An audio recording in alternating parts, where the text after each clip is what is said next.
Ocean Decade Challenge number 1. Understand and beat marine pollution. How do we move from the ocean we have to the ocean we want? Today, we see plastic waste everywhere, from the ocean depths to the remotest islands of the Pacific. Yet the ocean is also menaced by pollution we cannot see. Untreated sewage, pesticides and fertilizers, toxic chemicals, heavy metals and other harmful substances.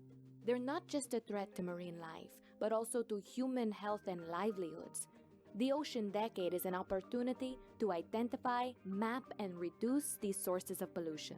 Working hand in hand, scientists, businesses, governments, and many other groups can create and roll out solutions that eliminate pollution at the source, reduce its impacts, and deliver a clean ocean for us all. And as consumers, we all have an important role to play over the next 10 years to beat marine pollution. In the ocean we want, we embrace habits of buying and consuming that help keep our ocean clean and healthy. Are you up to meeting this Ocean Decade Challenge? Join us today.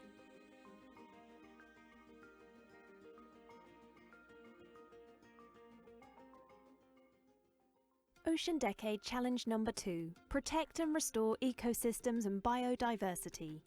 How do we move from the ocean we have to the ocean we want? Until recently, marine ecosystems were largely untouched and teeming with rich biodiversity. Yet something has changed over the last 50 years. Coral reefs, top ocean predators, and some of our last pristine marine ecosystems are vanishing. How much more damage must occur before we take action?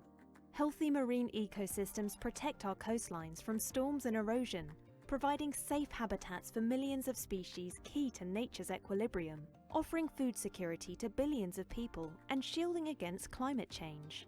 The Ocean Decade fosters an understanding of the challenges facing our ocean so we can live in harmony with nature. Networks of marine protected areas combined with nature-based solutions can sustain our needs and livelihoods while rebuilding a mindful, sustainable and equitable relationship with our shared ocean. Acting as one global community, we can harness knowledge to build tools that protect, restore and manage marine and coastal ecosystems. In the ocean we want, marine ecosystems are cherished and understood, keeping our ocean healthy and resilient. Are you up to meeting this Ocean Decade Challenge? Join us today.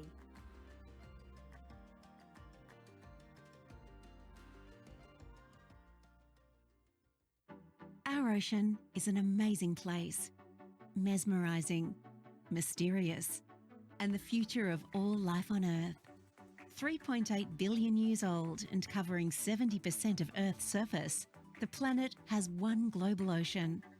But we're only just starting to really understand how the ocean is now changing and how this is affecting everything, from the weather to natural habitats, food supply, and where we live.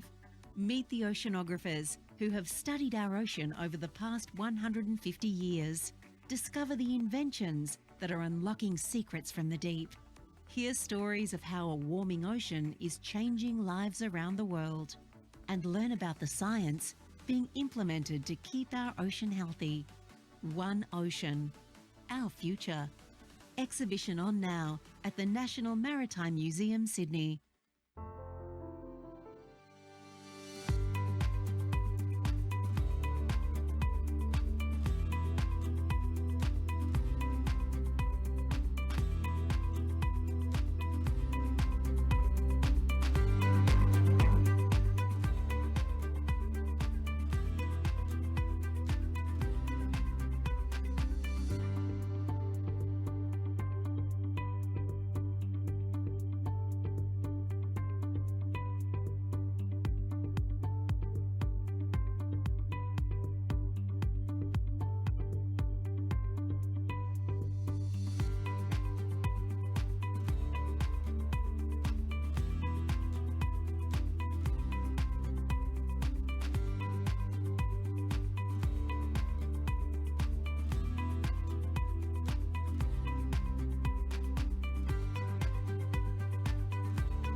Ocean Decade Challenge number 1. Understand and beat marine pollution. How do we move from the ocean we have to the ocean we want? Today, we see plastic waste everywhere, from the ocean depths to the remotest islands of the Pacific. Yet the ocean is also menaced by pollution we cannot see. Untreated sewage, pesticides and fertilizers, toxic chemicals, heavy metals, and other harmful substances. They're not just a threat to marine life, but also to human health and livelihoods. The Ocean Decade is an opportunity to identify, map, and reduce these sources of pollution. Working hand in hand, scientists, businesses, governments, and many other groups can create and roll out solutions that eliminate pollution at the source, reduce its impacts, and deliver a clean ocean for us all. And as consumers, we all have an important role to play over the next 10 years to beat marine pollution. In the ocean we want, we embrace habits of buying and consuming that help keep our ocean clean and healthy. Are you up to meeting this Ocean Decade Challenge? Join us today.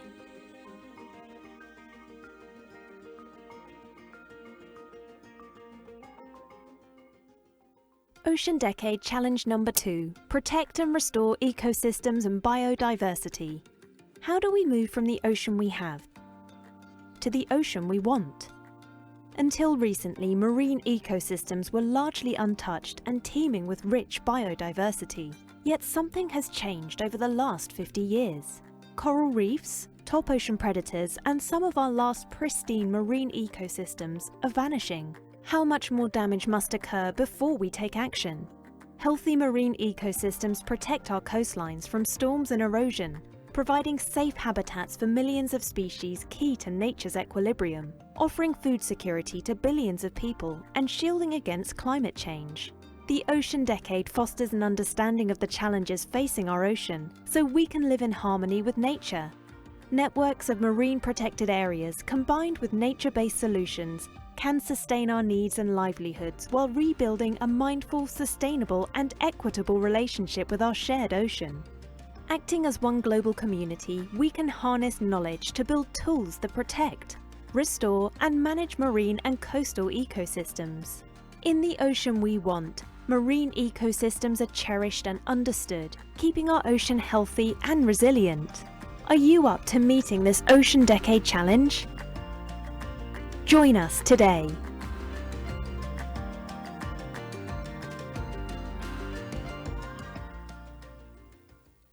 Our ocean is an amazing place, mesmerizing, mysterious, and the future of all life on Earth. 3.8 billion years old and covering 70% of Earth's surface, the planet has one global ocean. But we're only just starting to really understand how the ocean is now changing and how this is affecting everything, from the weather to natural habitats, food supply, and where we live. Meet the oceanographers who have studied our ocean over the past 150 years. Discover the inventions that are unlocking secrets from the deep. Hear stories of how a warming ocean is changing lives around the world. And learn about the science being implemented to keep our ocean healthy. One Ocean, our future. Exhibition on now at the National Maritime Museum, Sydney.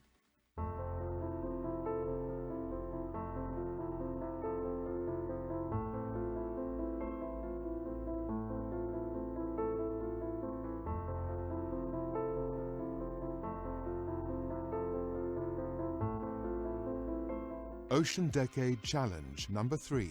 Sustainably feed the global population. How do we move from the ocean we have to the ocean we want? The ocean has nourished us for thousands of years, fueling and strengthening our communities while underpinning human health and development. Yet growing populations, along with greater awareness of the harmful impacts of land-based meat sources, have driven the demand for ocean-based alternatives. This has led to bigger and unsustainable fishing, trawling and dredging the ocean floor, disturbances in the ocean food web, and disappearing fish species. Is there time to restore ocean seafood resources? Yes. The Ocean Decade allows scientists, governments, and industry to explore and implement innovative solutions that reduce pressure on marine ecosystems by restoring and managing fish stocks, improving aquaculture, and harvesting sustainable seafood. Consuming sustainable seafood is an easy way to join the Ocean Decade. Together, we can support communities relying on seafood resources for their livelihoods while multiplying the seafood the ocean supplies. In the ocean we want, we protect crucial ocean habitats and harvest seafood mindfully so we can always rely on the ocean to feed the global population. Are you up to meeting this Ocean Decade Challenge? Join us today.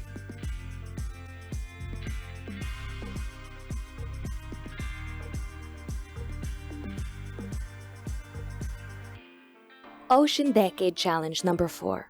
Develop a sustainable and equitable ocean economy. How do we move from the ocean we have to the ocean we want? The ocean provides livelihoods and nourishment for hundreds of millions of the world's poorest people. The global economy depends on the ocean through fisheries, energy, tourism, and transport. The way we manage and share the ocean's limited resources has a global impact on coastal communities, indigenous peoples, and marine ecosystems. Let's seize the Ocean Decade to unlock transformative ocean science solutions that connect people with the ocean in a productive cycle. Investing in ocean science and technological innovations will create employment opportunities around the world and multiply sixfold the amount of seafood available. A clean, healthy ocean also impacts tomorrow's renewable energy sources, minerals, and medical breakthroughs. Over the next 10 years, Blue Knowledge will give us the tools to use and manage our marine resources for a healthy and productive ocean, for the well-being of humankind and the planet. In the ocean we want, both society and planet benefit from an equitable and sustainable ocean economy, so no one is left behind. Are you up to meeting this Ocean Decade Challenge? Join us today.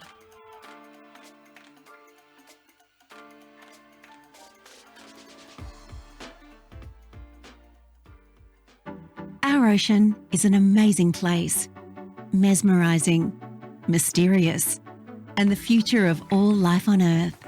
3.8 billion years old and covering 70% of Earth's surface, the planet has one global ocean. But we're only just starting to really understand how the ocean is now changing and how this is affecting everything, from the weather to natural habitats, food supply, and where we live. Meet the oceanographers who have studied our ocean over the past 150 years. Discover the inventions that are unlocking secrets from the deep.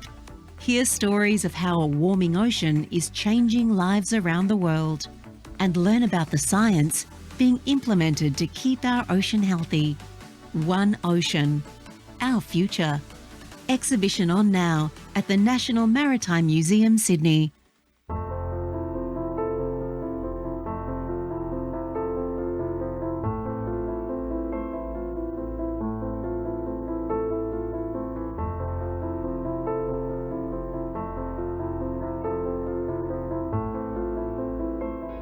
Ocean Decade Challenge number 5. Unlock ocean-based solutions to climate change.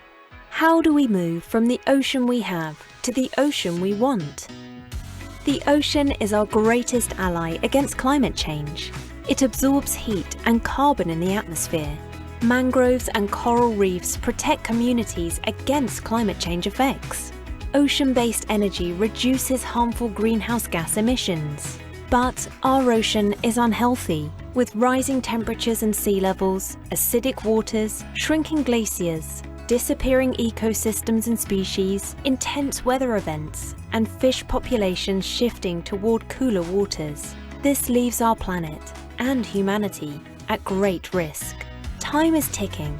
Life and livelihoods in many small island states are already suffering.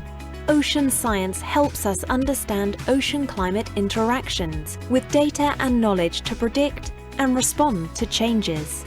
Together, let's harness the Ocean Decade for ocean-based solutions to help mitigate, adapt, and build resilience to climate change, like making smarter investments in technologies that lower greenhouse gas emissions. From mountain to seashore, from small island communities to the largest cities. In the ocean we want, our ocean protects us and makes us resilient to climate change. Are you up to meeting this Ocean Decade Challenge? Join us today.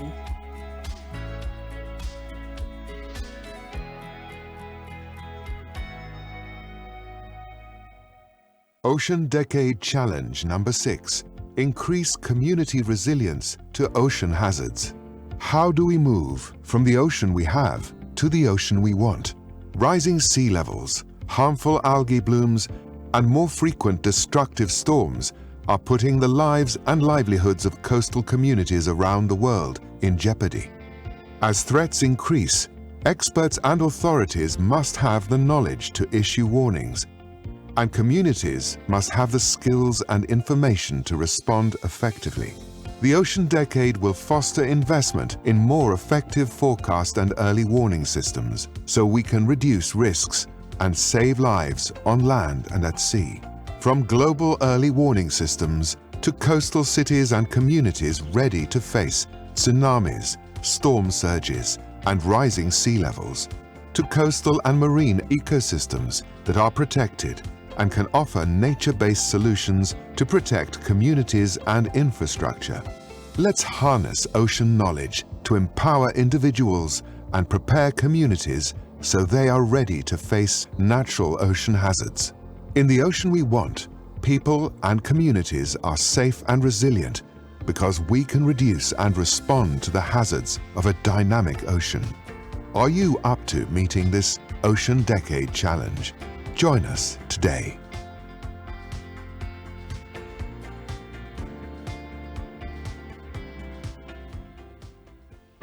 Our ocean is an amazing place, mesmerizing, mysterious, and the future of all life on Earth. 3.8 billion years old and covering 70% of Earth's surface, the planet has one global ocean.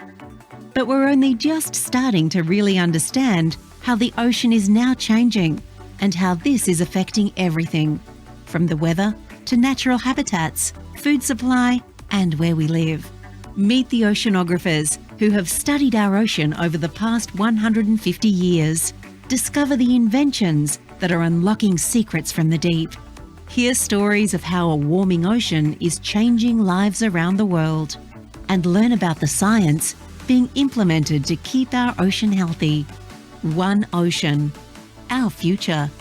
Exhibition on now at the National Maritime Museum, Sydney.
Ocean Decade Challenge number 1. Understand and beat marine pollution. How do we move from the ocean we have to the ocean we want? Today, we see plastic waste everywhere, from the ocean depths to the remotest islands of the Pacific. Yet the ocean is also menaced by pollution we cannot see. Untreated sewage, pesticides and fertilizers, toxic chemicals, heavy metals, and other harmful substances. They're not just a threat to marine life, but also to human health and livelihoods. The Ocean Decade is an opportunity to identify, map, and reduce these sources of pollution. Working hand in hand, scientists, businesses, governments, and many other groups can create and roll out solutions that eliminate pollution at the source, reduce its impacts, and deliver a clean ocean for us all. And as consumers, we all have an important role to play over the next 10 years to beat marine pollution. In the ocean we want, we embrace habits of buying and consuming that help keep our ocean clean and healthy. Are you up to meeting this Ocean Decade Challenge? Join us today.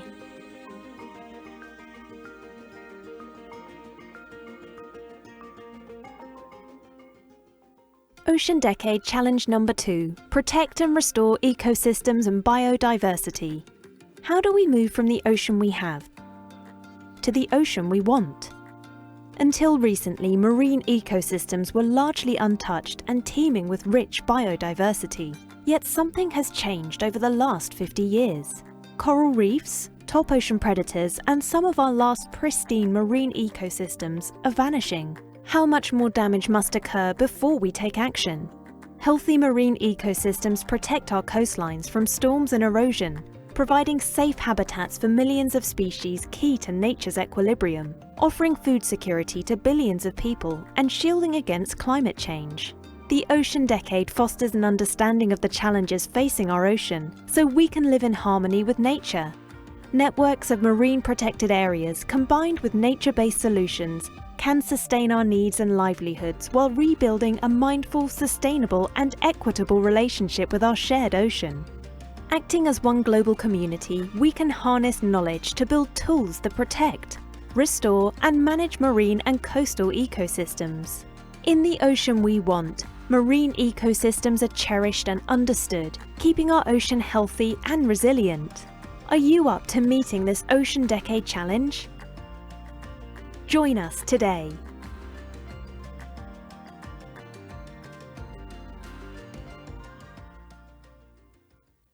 Our ocean is an amazing place, mesmerizing, mysterious, and the future of all life on Earth. 3.8 billion years old and covering 70% of Earth's surface, the planet has one global ocean. But we're only just starting to really understand how the ocean is now changing and how this is affecting everything, from the weather to natural habitats, food supply, and where we live. Meet the oceanographers who have studied our ocean over the past 150 years. Discover the inventions that are unlocking secrets from the deep. Hear stories of how a warming ocean is changing lives around the world. And learn about the science being implemented to keep our ocean healthy. One Ocean, our future. Exhibition on now at the National Maritime Museum, Sydney.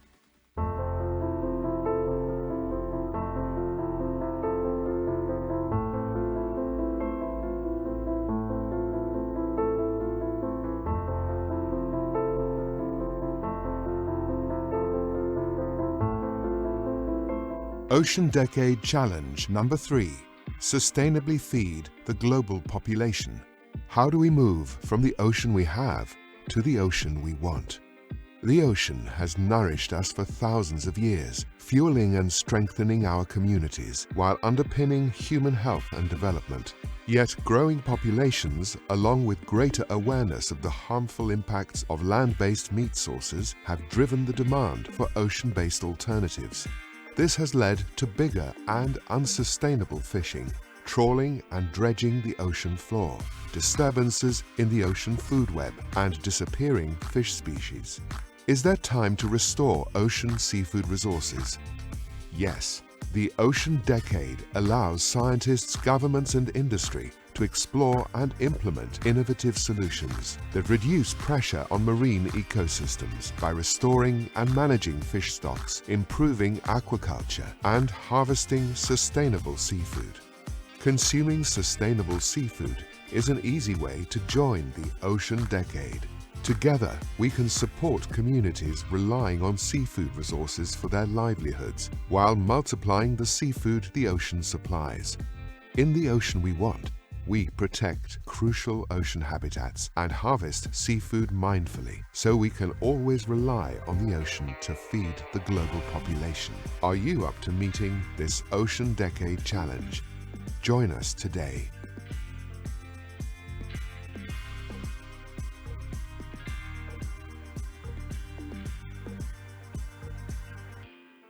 Ocean Decade Challenge number 4.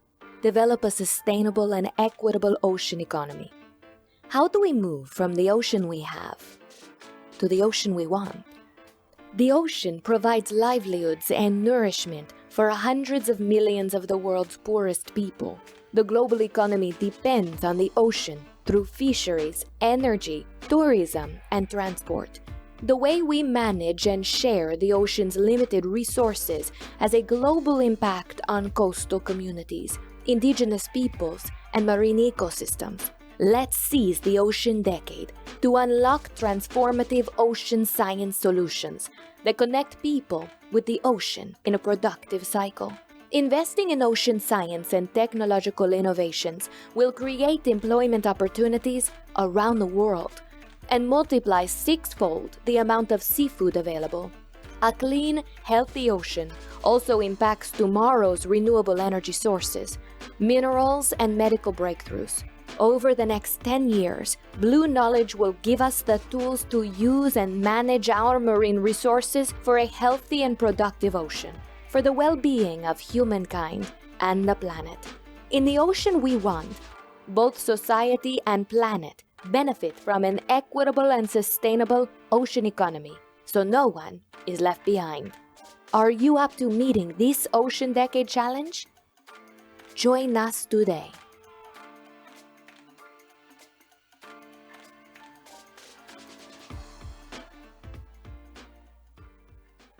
Our ocean is an amazing place, mesmerizing, mysterious, and the future of all life on Earth. 3.8 billion years old and covering 70% of Earth's surface, the planet has one global ocean. But we're only just starting to really understand how the ocean is now changing and how this is affecting everything, from the weather to natural habitats, food supply, and where we live. Meet the oceanographers who have studied our ocean over the past 150 years. Discover the inventions that are unlocking secrets from the deep. Hear stories of how a warming ocean is changing lives around the world. And learn about the science being implemented to keep our ocean healthy.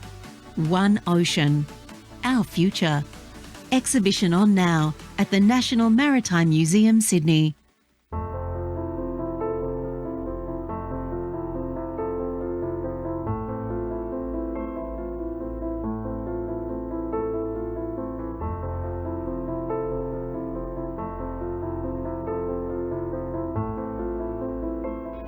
Ocean Decade Challenge number 5.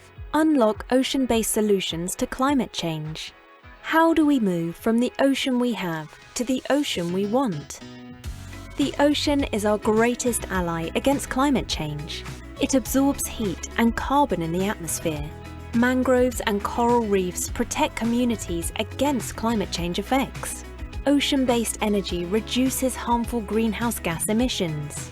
But our ocean is unhealthy, with rising temperatures and sea levels, acidic waters, shrinking glaciers, disappearing ecosystems and species, intense weather events, and fish populations shifting toward cooler waters. This leaves our planet, and humanity, at great risk. Time is ticking. Life and livelihoods in many small island states are already suffering. Ocean science helps us understand ocean-climate interactions with data and knowledge to predict and respond to changes. Together, let's harness the Ocean Decade for ocean-based solutions to help mitigate, adapt, and build resilience to climate change, like making smarter investments in technologies that lower greenhouse gas emissions. From mountain to seashore, from small island communities to the largest cities. In the ocean we want, our ocean protects us and makes us resilient to climate change. Are you up to meeting this Ocean Decade Challenge? Join us today.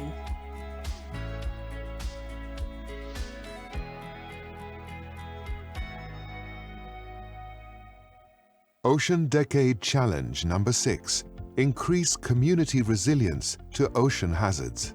How do we move from the ocean we have to the ocean we want? Rising sea levels, harmful algae blooms, and more frequent destructive storms are putting the lives and livelihoods of coastal communities around the world in jeopardy. As threats increase, experts and authorities must have the knowledge to issue warnings, and communities must have the skills and information to respond effectively. The Ocean Decade will foster investment in more effective forecast and early warning systems so we can reduce risks and save lives on land and at sea. From global early warning systems to coastal cities and communities ready to face tsunamis, storm surges, and rising sea levels, to coastal and marine ecosystems that are protected and can offer nature-based solutions to protect communities and infrastructure. Let's harness ocean knowledge to empower individuals and prepare communities so they are ready to face natural ocean hazards. In the ocean we want, people and communities are safe and resilient because we can reduce and respond to the hazards of a dynamic ocean. Are you up to meeting this Ocean Decade Challenge? Join us today.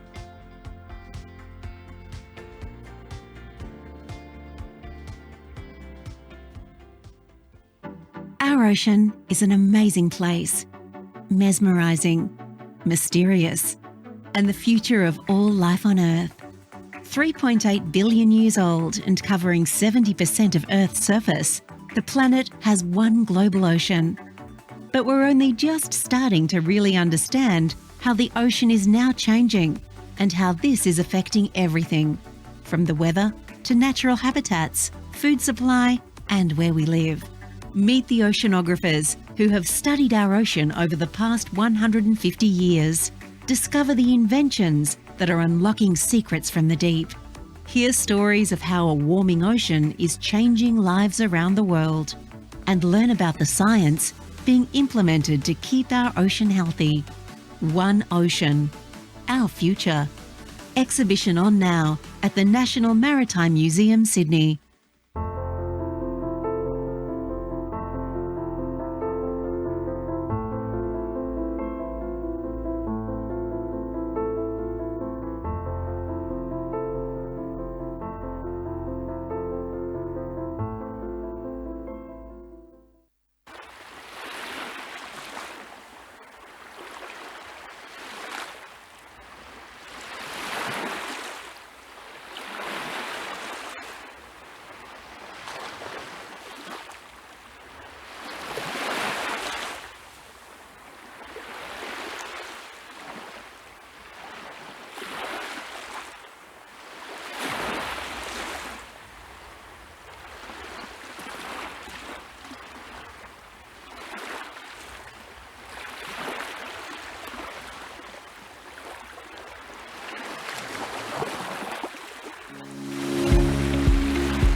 Today we're honoring the ocean and the life it gives us. Hello everyone.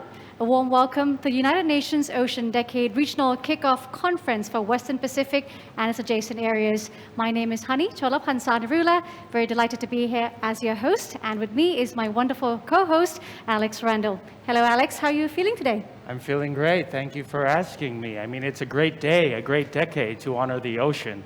And I've really been thinking about what the introductory video has said, that this COVID-19 pandemic really does demonstrate to us how connected humans are to our environment, that whatever happens to our environment will also impact us in every way. That is such an insightful reflection, Alex. Today we actually have a chance to reflect even more deeper as to how this huge and important part of the environment, the ocean, influences our lives, and often in many ways we don't even recognize it.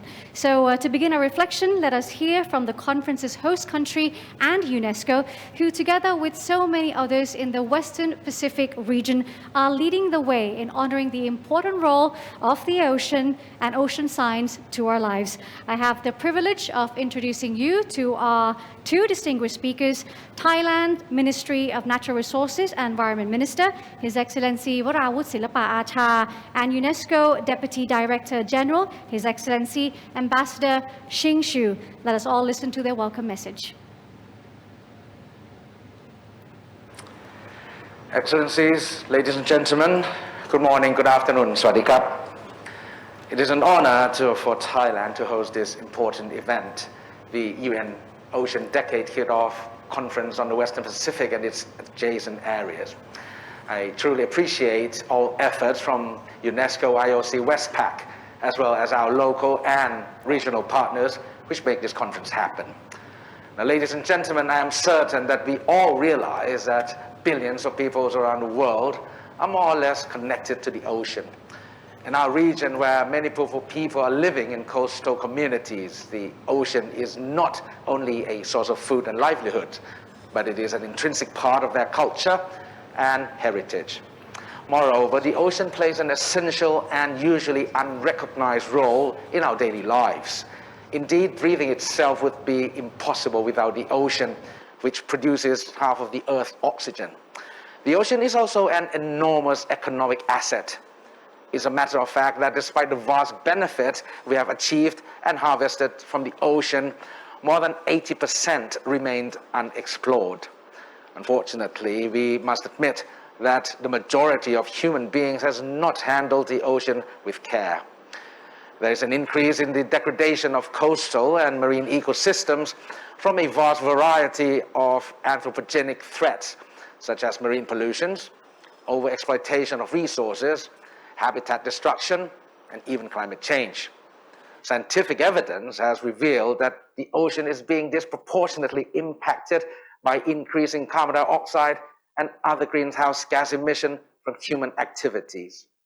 These threats have debilitated the oceans in providing vital ecosystem services and eventually hampered socio-economic growth and development.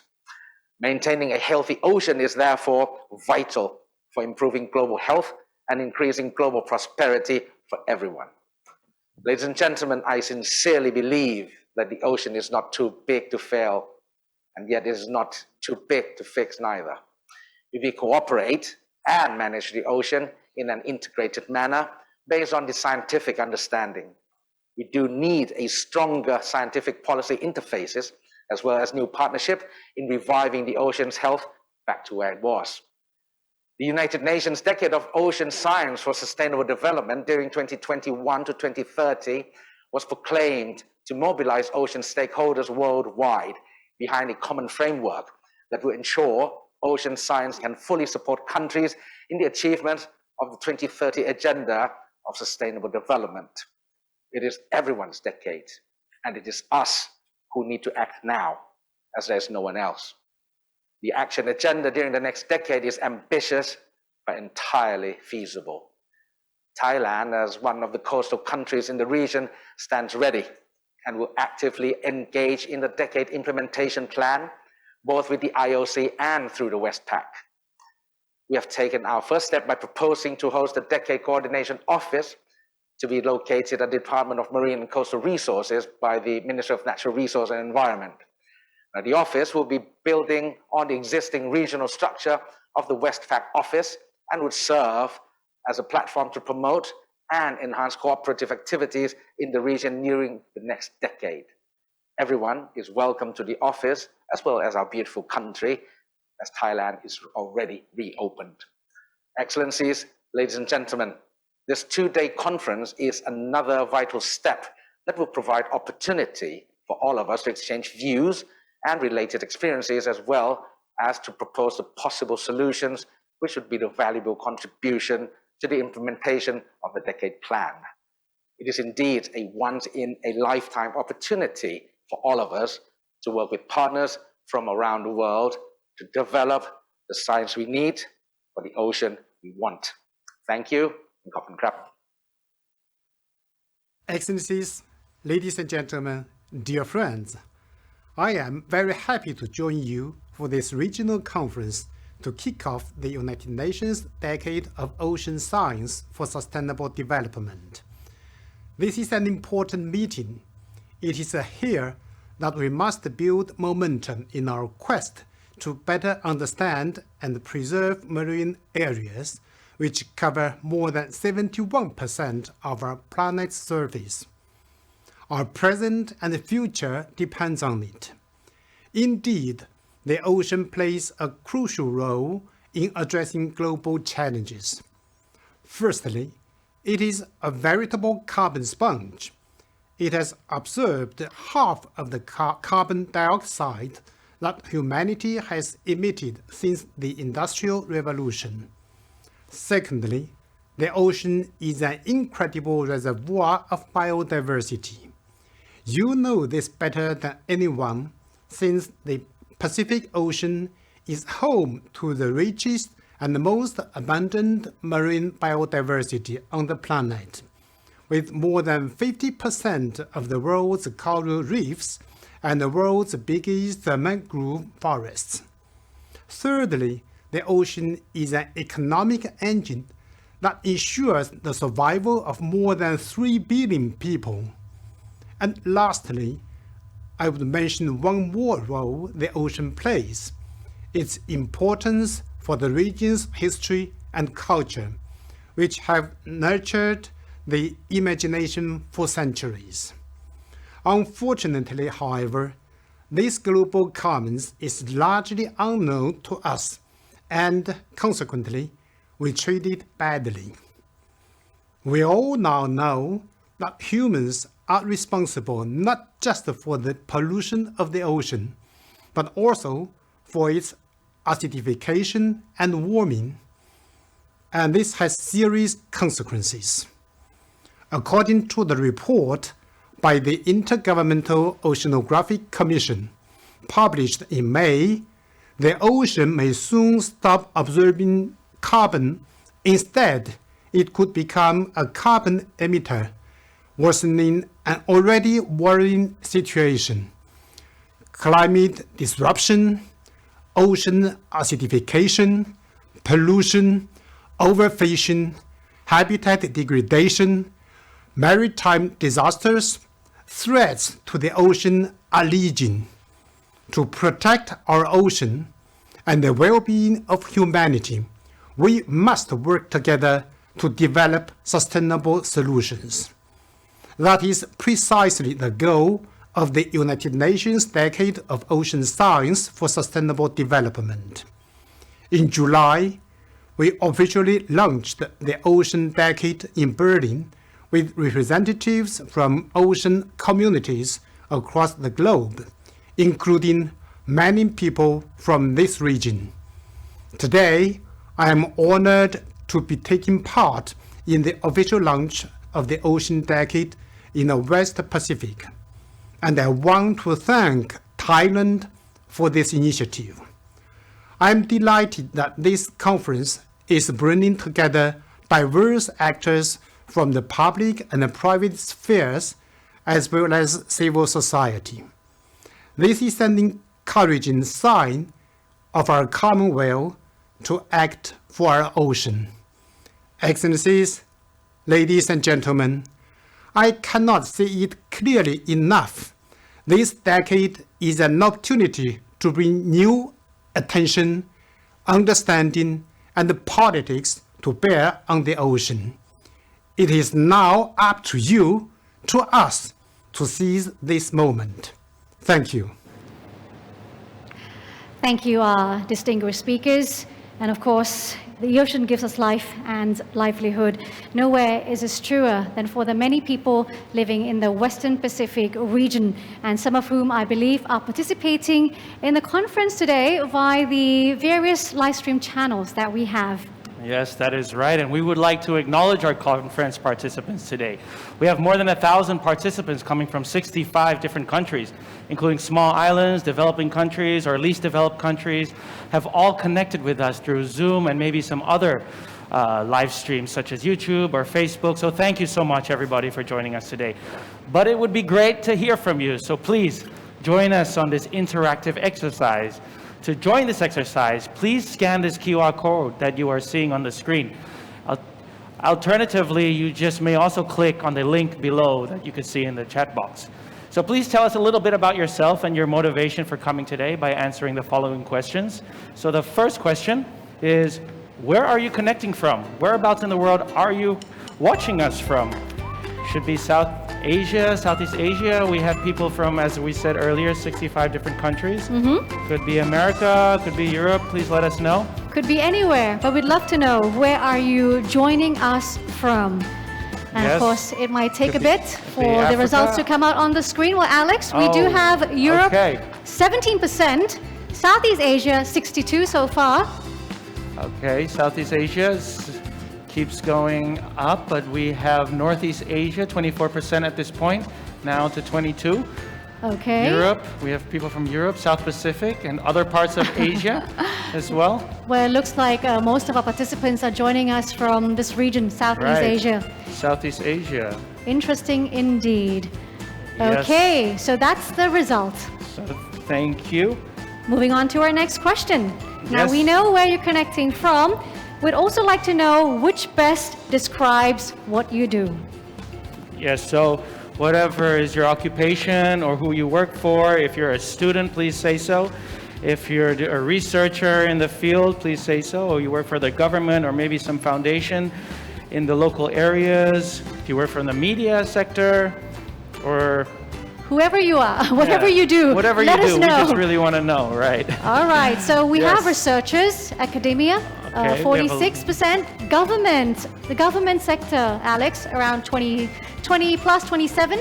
And then we have students, like you mentioned. A lot of students are joining us as well, 13%. We have a lot of students. That is great because they are our future generation. Yes, and intergovernmental organization, so far around about 8%. Private business sector, of course, they're important to fulfilling the Ocean Decade, the Ocean Vision as well.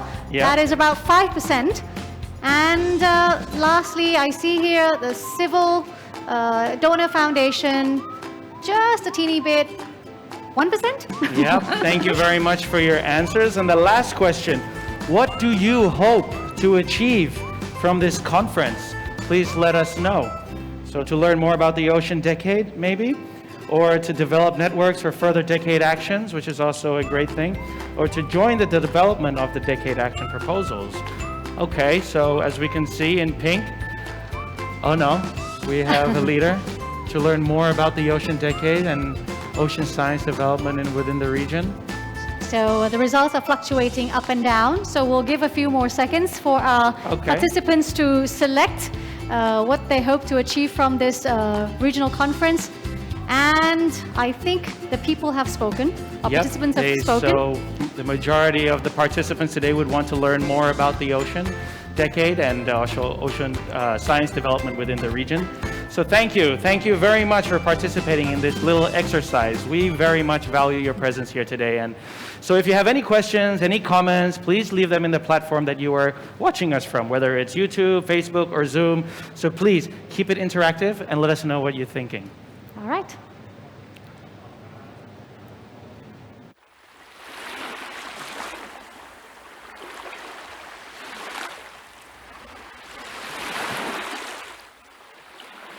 The next 10 years will be crucial for life on the planet as we know it. Climate change, food shortages, epidemics and disasters, economic crises and unemployment. The good news? We can rely on a powerful source of common solutions to overcome these challenges. Our one shared ocean. Set to become the world's 7th largest economy by 2030, our ocean regulates climate and provides food and livelihoods for over 3 billion people. But do we know all our ocean has to offer? Can we harness ocean solutions to achieve our global goals by 2030? The United Nations Decade of Ocean Science for Sustainable Development brings together scientists, governments, business, philanthropists and NGOs to unlock the science we need for the future we want. Are you ready to join the movement? Find out more www.oceandecade.org.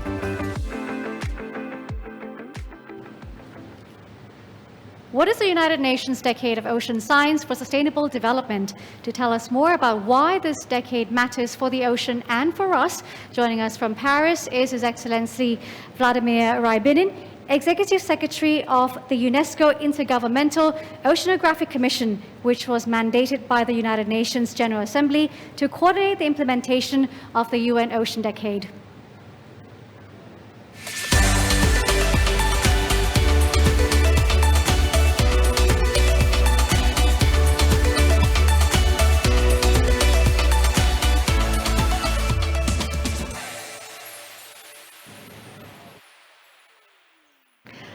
Well, hello, thank you very much for joining us. How are you, sir? Good afternoon, Jaime. I'm very well, and the track that you showed would be my dream to take from Bangkok to Paris on the boat. What could be better? All right, today we are focusing on ocean science. We know that ocean science has been around for a very long time. So what is the main difference and the key new feature that the UN Ocean Decade hopes to bring about? Hani, thanks very much for this question. I think let me go straight to the subject of the matter. The usual science as we know it is basically the science that follows the following direction of development. Look what we found. Can you use it? This is science based on curiosity. Right now we have very significant issues, and the films that we just showed that climate change, deterioration of ocean health, and many other issues. So we need the directed science, the science that is answering the questions that all require urgent answers. And that's exactly a different science that we try to develop under the decade. So now we have to identify the problem, to understand what we need to know, what we know, what we don't, and with that we will design the science that will answering those questions. We already would like to have qualified, I would say, several issues that we would like to fix in the ocean, and this is called societal outcomes. This film showed such outcomes like resilient ocean, safe ocean. But the science is also not direct. In order to make ocean resilient, it doesn't mean we mean to basically do something with the water. We need to work on 10 decade challenges. So it is a design process leading us to certain qualities of the ocean through the research in many areas. And this will make the science that will be, I think, more authoritative, more sustainable itself, despite it is, science focused on sustainable development. The science has to be sustainable itself because we don't have sustainability of our networks. So the science has to be co-designed. That is most important because, this brings me to the first paradigm that I mentioned.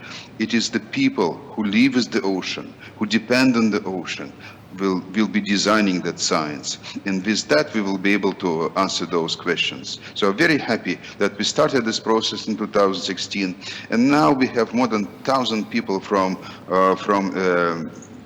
different parts of the world, mostly Southeast Asia, attending this conference. So that is the science for everyone. Dr. Ibinin, the Ocean Decade puts a highlight on more meaningful collaboration across sectors, disciplines, genders, generations, and also geographies. How could the Western Pacific region contribute to and benefit from these meaningful collaboration? And what do you think is the role or contribution of the Western Pacific region in the Ocean Decade implementation? First of all, I think I would like to say that, when I will be born next time, I would like to live in your region. The region is wonderful. People are kind, and I think kindness and also the dependence on the ocean is central for the decade, and so what you described, Hani, as all these attributes of science, well, this is absolutely correct. The science has to be, I would say, now transdisciplinary, focusing on certain issues, moving geographies. But I would like to say that 1,000 participants in this meeting, dependence on the ocean, also the current level of science development, make this region really special. So there is a huge power of science in that region. The science is focusing on the key areas that are so important for the whole world. And I would like to say that the 17 incubators of that conference that are going to be, and already have started, they show the capacity of science in different domains. But I think what is very important now is to bring together the power and the knowledge in all these domains, 17 domains, or in the domains of the 7 societal outcomes together. So scientists and also practitioners will be working, creating a value chain that starts with observations, goes through data, goes through modeling, predictions, creates databases. These databases are known to users. Users are using those databases. Now that information is going to governmental sources that already expect that information, that already declare that they need this information. And when we will create this value chain, I think the use of the ocean, the state of the ocean in this part of the world will be changed to better. So I would like to say that now there is a very significant engagement, but streamlining this engagement towards an end-to-end system that will be massive, authoritative, is the way forward for WESTPAC in the Ocean Decade, and you can do that. That I'm sure about that.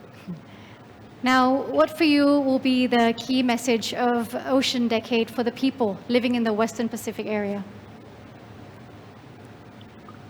I would say this is a message of thank you, first of all. I would like to thank the organizers, the Thai government, WESTPAC office, many contributors to this meeting, scientists, practitioners, you for doing what you're doing. This is absolutely marvelous. This is one of the start of the conference was absolutely amazing.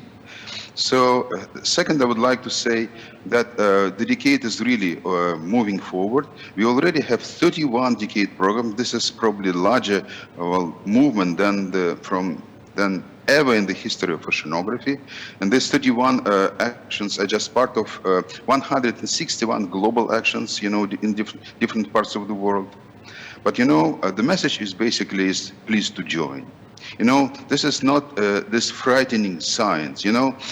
I think just as a joke, let me quote to you one of the titles of my recent research, like maybe 15 years ago, maybe more. Semi-Lagrangian implicit numerical schemes for a third-generation spectral wind wave model. Many people wouldn't understand the world, but this decade is different. So this is a very human science decade. We are focusing on the decade of ocean empathy, on early career ocean professionals, basically young oceanographers. We are focusing on the leadership of women in science. We would like to give ocean the voice. And that is the science that is going to help us to live in harmony with the ocean. So I would like this region to live in harmony with the ocean, which will be good for the ocean, good for people, and good for everyone on this planet. Thank you very much. Thank you very much, Dr. Rai Binin. And of course, Ocean Decade holds key to sustainable development, Alex. That was great. It was super useful to have heard from UNESCO's IOC's Executive Secretary, Rai Binin, as to what the Ocean Decade is actually all about. But if you still are not convinced of how central the ocean is to our lives here in the Western Pacific, I invite you to listen to our dedicated leaders from different countries in the region as they speak about how connected the countries are to the ocean. They also tell us how they commit to advancing ocean science development and cooperation for the UN Ocean Decade.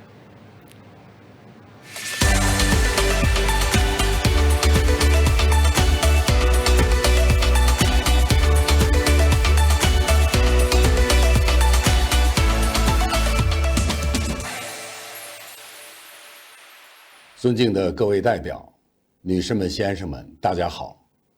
首先，我代表中国自然资源部、国家海洋局，对联合国海洋10年西太平洋地区启动大会的举办表示祝贺，对为筹备这次活动在本地区推动落实海洋10年而付出不懈努力的 IOC 西太秘书处表示感谢。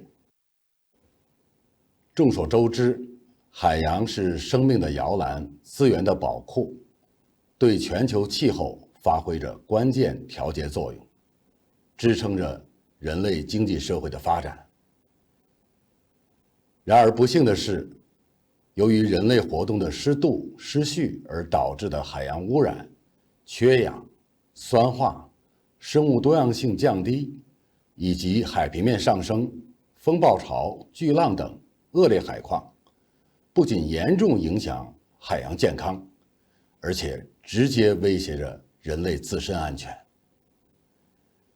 因此，落实海洋10年要坚持问题导向、目标导向和系统思维，将人类活动与海洋健康密切关联起来，推动研究工作的方法变革，使研究成果直接成为完善海洋治理、促进海洋可持续发展的有效解决方案和政策工具。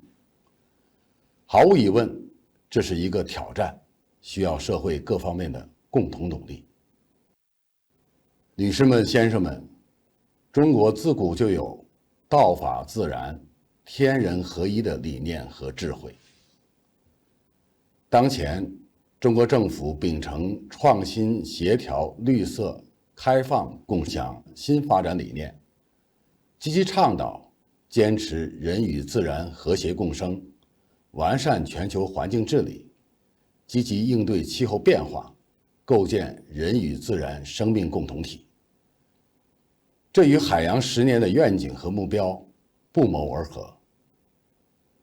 目前，中国政府正积极筹划海洋10年行动方案，将汇集更多力量，投放更多资源，推动人类活动与海洋健康关系的认知更全面、更系统、更深入，为问题的解决提供科学方案和政策工具。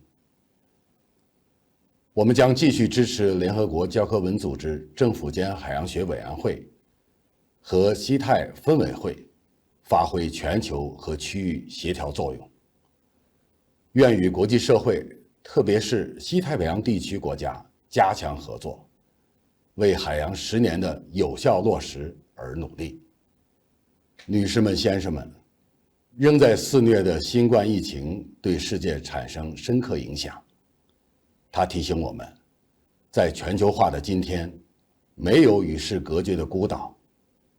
人类社会是一个命运相连的共同体，我们必须携手并进，团结合作，才能共克时艰。在推动落实海洋10年、实现联合国可持续发展目标14的进程中，我们也应该有这样的共识。最后，预祝本次活动圆满成功，谢谢大家。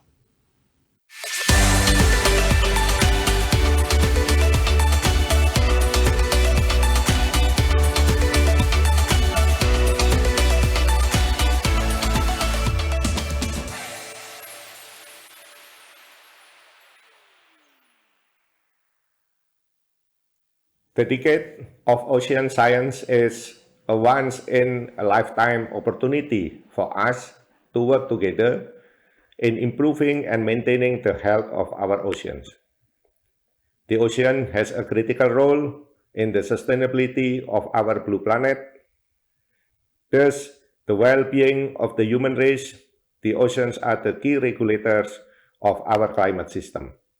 And today, more than 90% of the total world trade volume and over 40% of world trade value are undertaken through the oceans. As the largest archipelagic country in the world, approximately 70% of Indonesia is made up of seawater, with over 17,000 islands. We rely on our seas for food and transportation, for the marine industry, and for a sustainable economy and livelihoods. In particular, we are blessed with the world's most diverse tropical coral reefs ecosystem that supports our fisheries and also tourism, as well as mangrove and seagrass ecosystems that provide protection against high wave and climate change impacts. The seas that reach 7,000 meters depth are a library of marine biodiversity.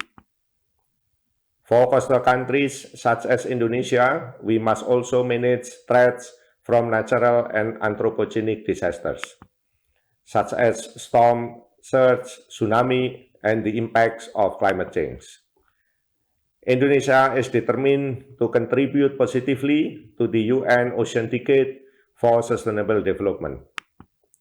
In recent years, Indonesia has implemented concrete measures toward achieving Sustainable Development Goals 14 or Life Below Water. These include our commitment to achieving marine protected areas of 20 million hectares in 2018 and reducing ocean plastic litter up to 70% by 2025. Indonesia's commitment to supporting the UN Decade of Ocean Science for Sustainable Development is getting stronger as the new National Research and Innovation Agency has just been established this year. Research on the blue economy is one of the main focuses of the National Agency for Research and Innovation. The agency has a broader power to fund and manage research that stimulates ocean science and knowledge generation. New research facilities are being developed and equipped with state-of-the-art technology. Funding for marine research vessels and even the fleet of research vessels is increased to 300 at least sailing days per year. And we are investing in building open platform laboratories to support collaborative research. We should all empower and engage stakeholders across disciplines, geographies, and generations to achieve the vision of Ocean Decade, the science we need for the ocean we want. Therefore, we will continue sharing our expertise and experience in research, capacity building, and ocean literacy, such as through the IOC-WESTPAC Regional Training and Research Center on Marine Biodiversity and Ecosystem, or RTRC MARBES. We hope that this will accelerate and harness advances in ocean science to achieve a better understanding of the ocean system and deliver science-based solutions to achieve the vision of the Ocean Decade, the science we need for the ocean we want. The National Agency for Research and Innovation is committed to supporting WESTPAC programs and collaborative research, capacity building of ocean safety generation, and ocean literacy to societies at large. And Indonesia will continue to take good care of its waters and work together with other countries and international organizations to manage the sustainability of our oceans in accordance with Sustainable Development Goals.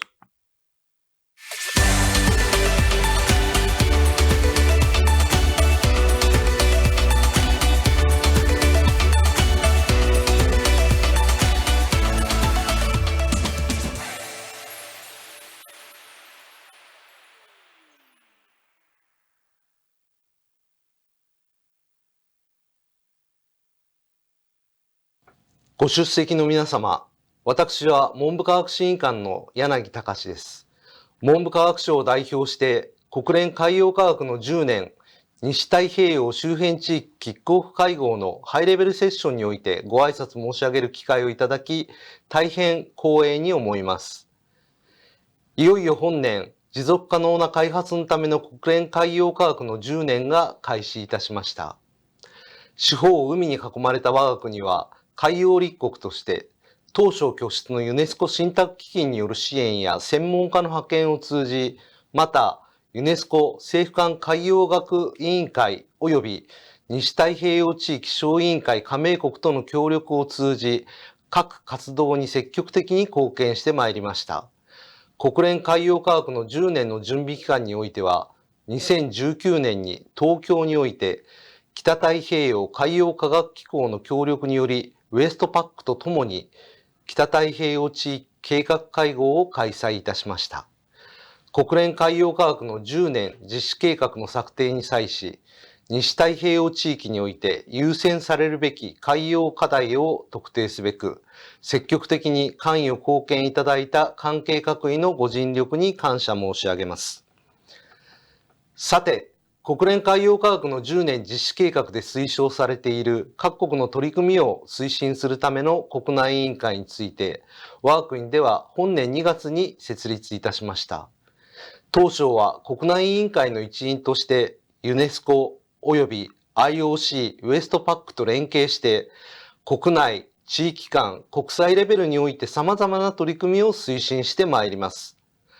本年4月に開催されたウエストパック政府間会合において我が国は黒潮と延辺地域の第2回共同研究、健全で生産的な持続可能なアジアの周辺海域、地球規模の気候変動に対応した海洋環境変化の理解の2件を提案し、新規プログラムとして承認されました。当該プログラムを含むウエストパック事業を通じ加盟国と一層緊密に連携し、海洋に関する理解を深めることが海洋科学の研究強化及び国連海洋科学の10年への貢献に直結するものと確信しております。加えて、我々が直面する海洋に関する広範な課題に取り組む上で、ウエストパックによる地域イニシアティブと G7 オーシャンディケイドナビゲーションプランや G20 大阪ブルーオーシャンビジョンをはじめとする多国間イニシアティブが縦横の糸となって相乗効果を発揮していくことが重要と認識しており、日本としてしっかり橋渡しをしてまいりたいと考えております。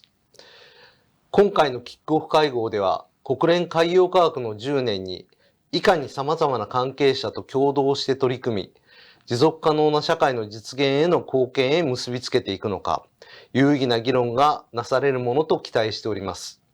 最後に、国連海洋科学の10年を通じて、今後、ますます海洋科学が発展し、我々が直面する海洋の諸問題が解決し、持続可能な開発目標の達成に貢献すること、そして本日ご参加いただいた皆様のさらなるご活躍を記念して私のご挨拶といたします。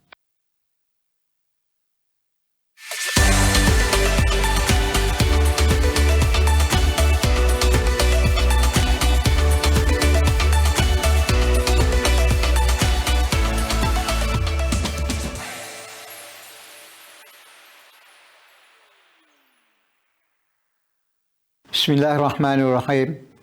Assalamualaikum and a very good day to all participants of the United Nations Ocean Decade Regional Conference.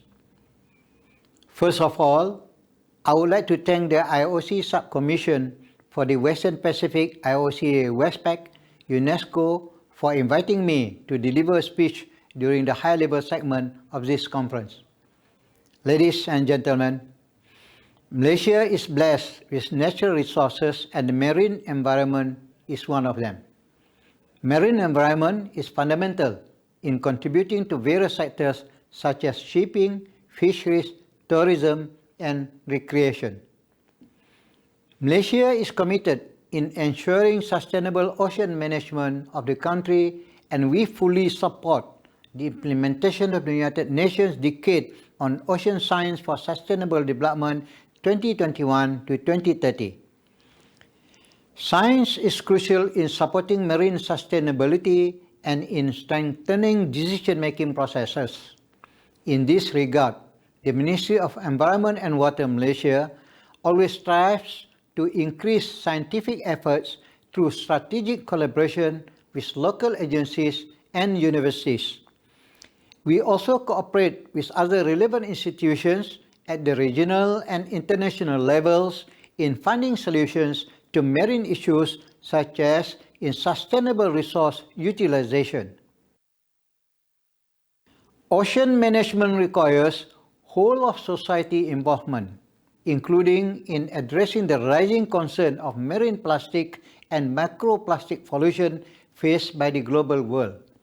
In this regard, Malaysia will intensify capacity building activities targeting the government sectors, relevant stakeholders, including community, which will also take into account gender equality considerations. The focus will be geared towards translating solutions to concrete actions. Capacity building will be implemented through practical and innovative approach by also utilizing local knowledge to address global marine issue in line with United Nations motto, leaving no one behind. Malaysia will continue to promote as well as increase co-creation and co-design of marine-related programs and activities to support the realization of a common future goal of having a sustainable ocean. I am pleased to share that we too are in the midst of developing programs and activities that can highlight Malaysia as a committed maritime nation. To end, I wish all of the conference participants a good deliberation and that you may gain beneficial knowledge that will support the betterment of our ocean. Thank you.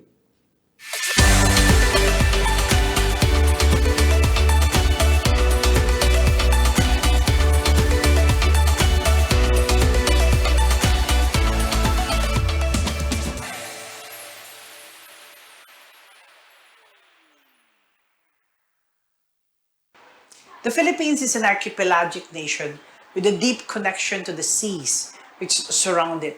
Our history, culture, and identity as Filipinos are inextricably connected to the sea. We Filipinos have relied on the seas for our nourishment, transportation, and trade activities with other parts of Asia. The oceans and seas are at the heart and soul of our nation and are a valued and protected heritage which will be passed on from generation to generation. The Philippines is thankful for this opportunity to express unity with other nations in our desire to realize the United Nations Ocean Decades vision for an ocean science we need for the ocean we want through transformative ocean science solutions for sustainable development. The Philippines would like to highlight the following. We need to promote ocean science not just as a multidisciplinary field, but as an intersectoral one, integrating climate, education, gender, and other programs. We need to promote ocean science, which sustains a healthy and resilient ocean, helps map and protect marine ocean ecosystems, and enhances our understanding of current and potential ocean conditions and their impacts. We need to promote ocean literacy among our children at an early age and beyond, developing more oceanographers, marine biologists, and ocean scientists who can work towards protecting the vast oceans, their biodiversity, and their sustainable use. We need to take an inclusive and nationwide approach towards promoting a deeper appreciation and better understanding of the oceans, and emphasize the need to act now to preserve and protect them for generations to come. The Philippines considers the UN Decade of Ocean Science for Sustainable Development as an opportunity to integrate ocean science, indigenous knowledge, and innovation in policymaking for sustainable ocean management. Being a maritime and archipelagic nation, facing multiple challenges and threats to its marine environment and marine security, We are committed to making the Ocean Decade a reality. Ensuring a clean and healthy environment is one of the Philippines' priorities in its Philippine Development Plan. An enhanced knowledge of past, present, and emerging ocean science issues is critical and important. Thus, we join the call for a global effort to translate ocean knowledge and transform ocean science solutions into action towards sustainable development. The decade is an opportunity for the Philippines to not only enhance national marine science capacities, but also to commit itself as a champion of SDG 14, which is life below water, especially in vital areas such as coral reef rehabilitation, sustainable fishing, and marine environment protection. Engagement in the decade may also aid in COVID-19 recovery, especially in food security and rehabilitation of coastal communities, which will greatly benefit the Philippines, where livelihoods have been hit hard by the pandemic. It is our fervent hope that the 7 outcomes of the decade for an ocean, we want a clean, healthy, and resilient, productive, predictable, safe, accessible, and inspiring and engaging ocean, which can be realized. We all want a peaceful ocean, an ocean where conflicts and misunderstandings cannot prosper, because we are committed to work hand in hand within and across borders and regions. We need to act, and we need to act now. Thank you.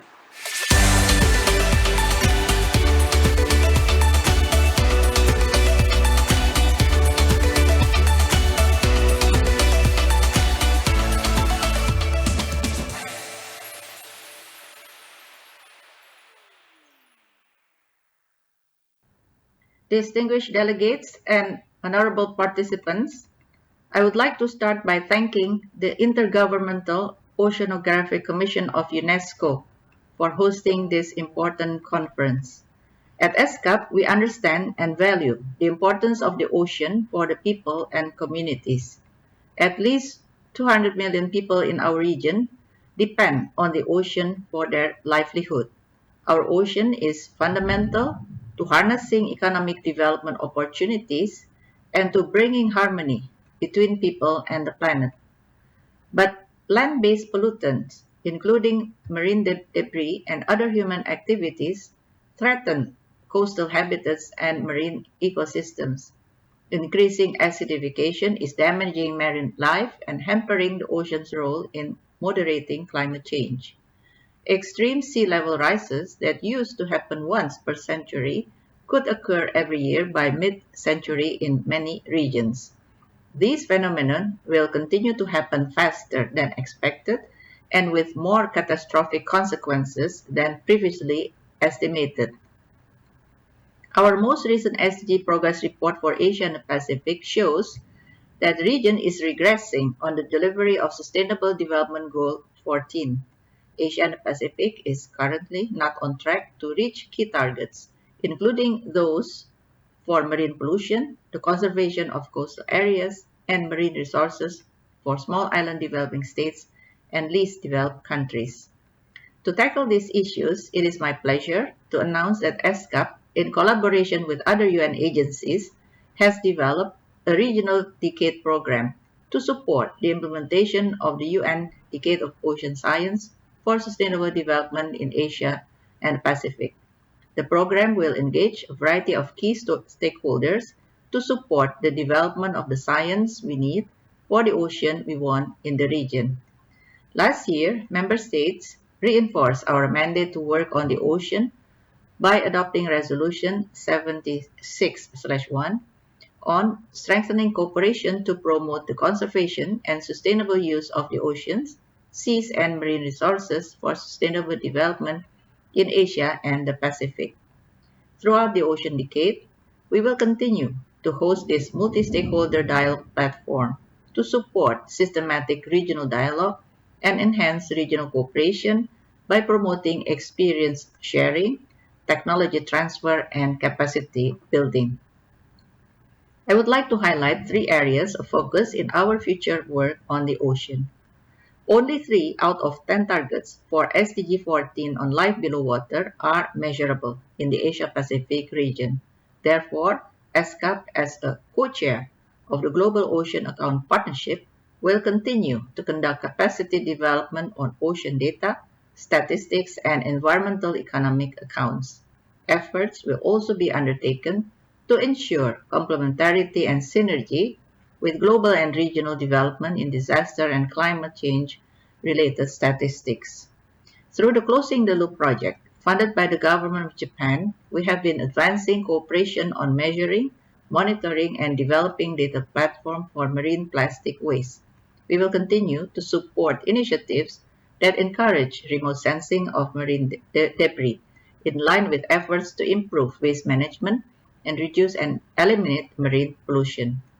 We developed an accelerator methodology for the implementation of SDG 14.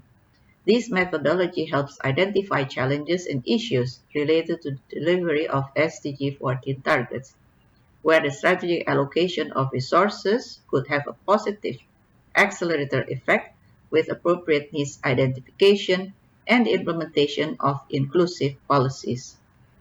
COVID-19 has exacerbated challenges that existed before the pandemic, including environmental issues around marine ecosystems. As we recover from the pandemic, we must embrace and protect the benefits of a sustainable blue economy. We must accelerate actions to recover better together and bluer. We cordially invite governments to join the activities in our Regional Decade program. Likewise, we would like to extend this invitation to all stakeholders participating today. Together, we can catalyze actions in the region to meet SDG 14 targets, as well as the objectives of the Ocean Decade. We look forward to collaborating with you throughout the Ocean Decade. Thank you very much. Thank you so much to our distinguished guests for your inspiring messages. Your personal support, as well as the support of your country's organizations, are very much needed for the achievement of the Ocean Decade's objectives in the Western Pacific region. The Ocean Decade aims to bring about transformative ocean science solutions and foster meaningful partnerships that can support sustainable development in our developing region. I believe that knowledge and education provide the foundation for any progress that we will make. And to talk about what this may mean for education in the region, joining us from Phuket, Thailand is Mr. Shigeru Aoyogi, Director of the UNESCO Asia and Pacific Regional Bureau for Education.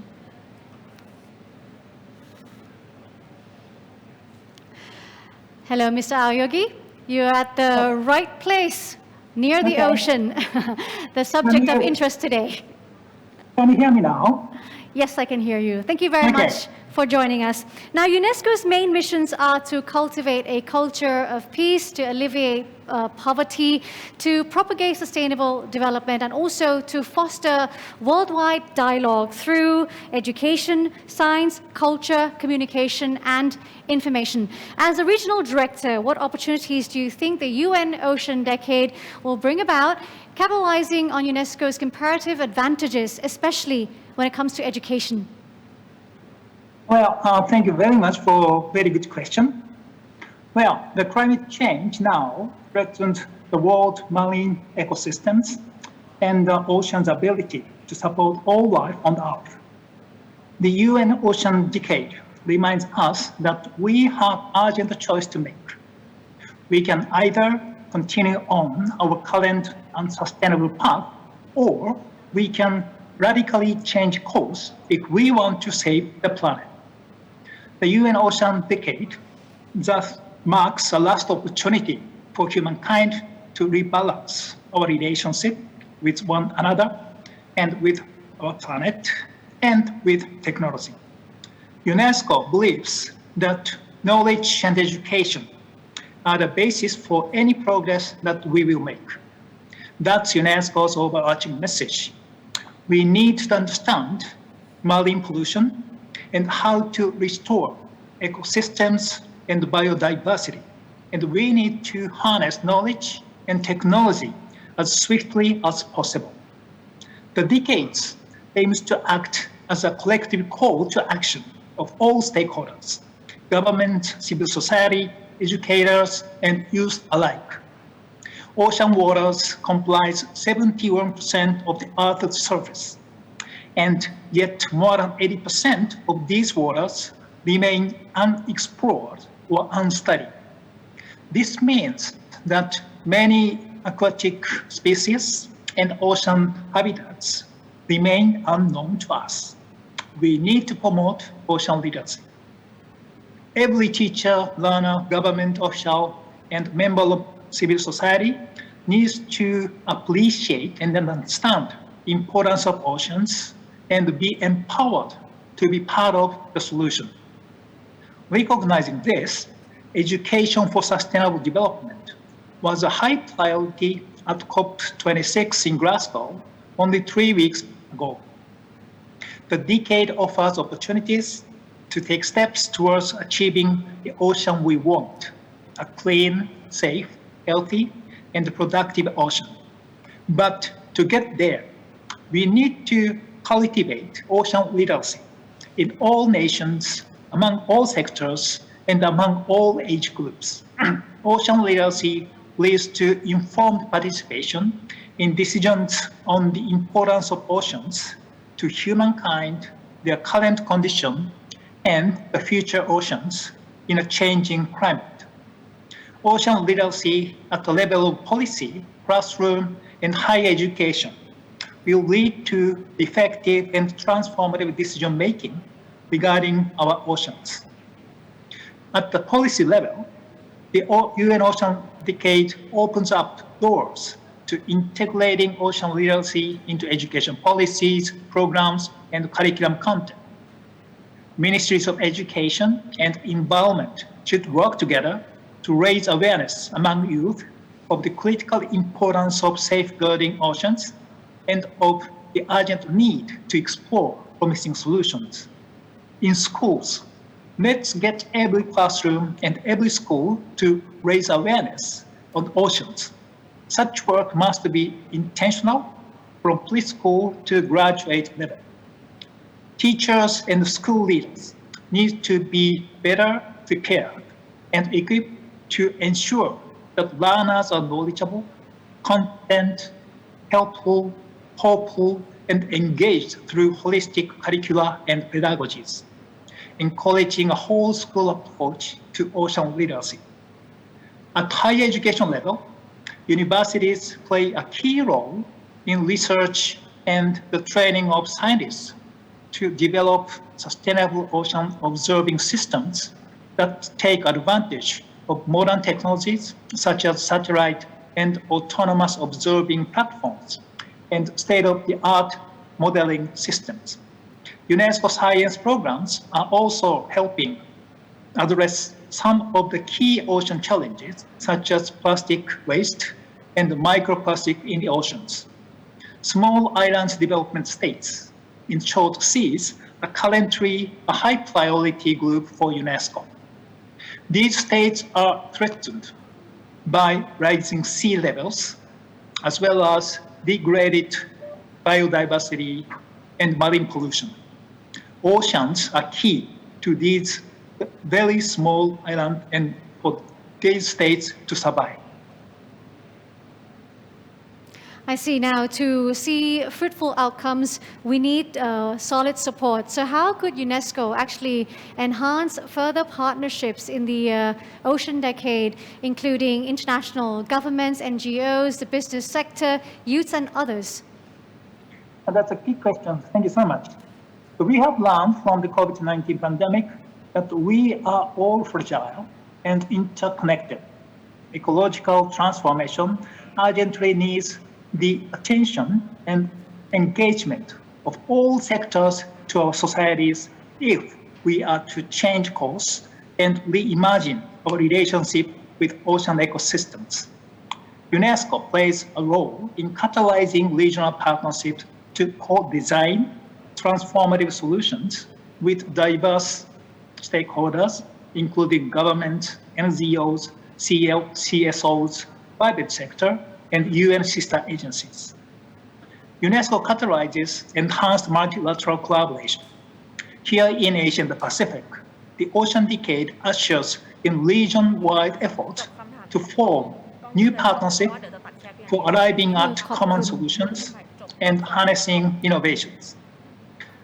An exciting initiative is the UN Decade Action Incubator, an interactive knowledge generators.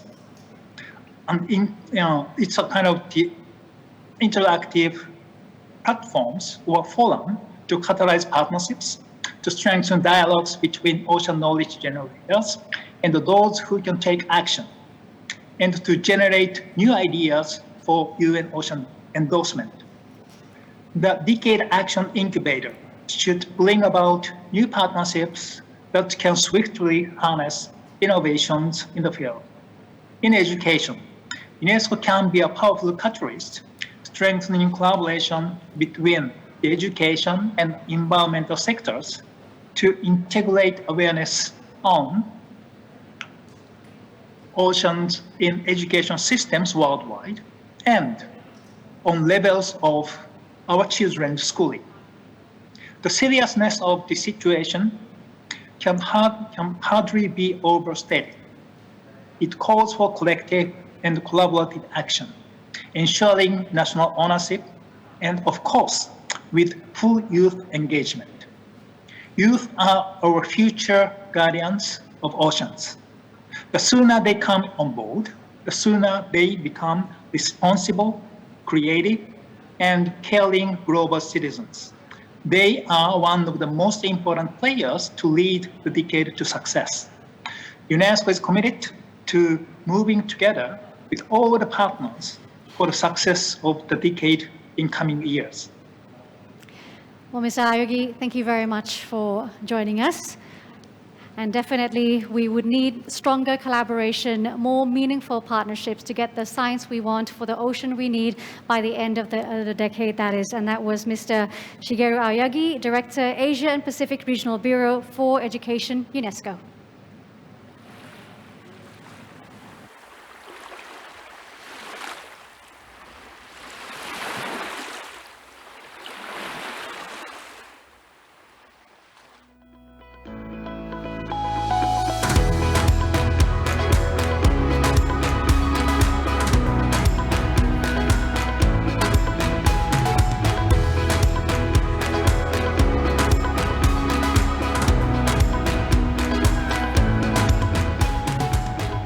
Pentingnya laut bagi masyarakat Kertasari dan juga saya karena kehidupan kami memang di laut dan untuk menghidupi anak-anak kami sehari-harinya. It is a location with major biodiversity and this contribute huge amount to our economies.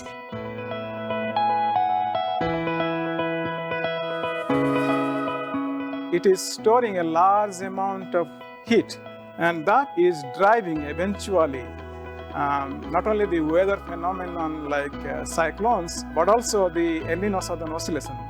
The heat travel all the way to the northern Greenland and also the Antarctic region.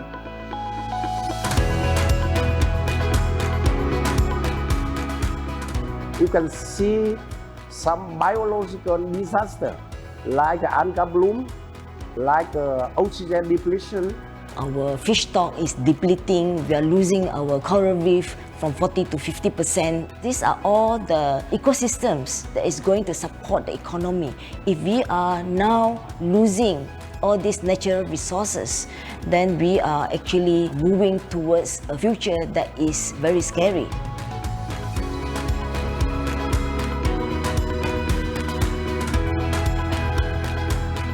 We can provide information of ocean currents and temperature to fishermen and tell them which areas might be vulnerable for fishing at a certain period of the year to reduce the impact of fishery on the marine ecosystem.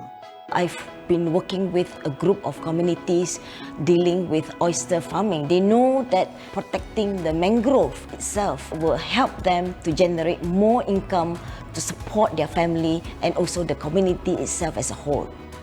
they can use the achievement from science for development of their sectors, and to have a good policy for management of the resources and for sustainable use of the resources. We have to ensure that we will not make any pollution or make some of the impact that would affect the ocean. This ocean science also helping us to ensure that our operation could have less impact and also could help our design for the equipment, for the platform, for everything. 不言而喻，西太平洋的海洋健康对中国和其他区域国家实现可持续发展目标至关重要。The UN Decade of Ocean Science presents a lot of exciting opportunities for me as an early career ocean scientist. Opportunities to collaborate, to build research capabilities, and to co-design research and co-create solutions not only for scientists but also for other stakeholders as well. The Ocean Decade is a wake-up call. We got to pay attention to the ocean as well, not only the atmosphere. 世界海洋是连通的，跨学科、跨领域、跨地区的系统性合作研究与共同行动，才能找到解决问题的有效方法，保护好、利用好我们的海洋，实现人类与海洋的和谐发展。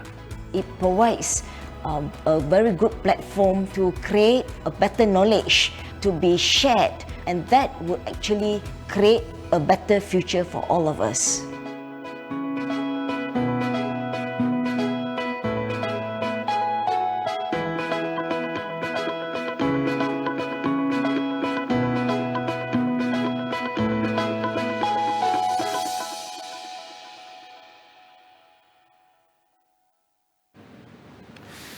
Indeed, in fundamental ways, the ocean is the source of our life. By regulating the Earth's climate and by providing water and oxygen, the ocean made the planet habitable for us. And by hosting the richest marine biodiversity in the world, it provides sustenance to all of us, as well as livelihoods to many coastal communities around the region. It is so central to in our lives, and yet there is so much about it that we do not know and we do not understand. And what we do not know and do not understand, we cannot harness to support the region's sustainable development. Earlier, we spoke about the importance of engaging a wide range of ocean stakeholders coming together for the Ocean Decade. Now, to join us in a conversation on the threats to the Western Pacific Ocean and humanity and how ocean and ocean science could help provide solutions to sustainable development challenges in the Western Pacific, we are very happy to welcome distinguished guests from various sectors and communities from around the region. Joining us from the Philippines is Mr. Renato Solidum Jr. Mr. Solidum's career shows a marriage of science and policy, a marine geologist for over 3 decades. He joined the Philippine government as Undersecretary at the Department of Science and Technology in 2017.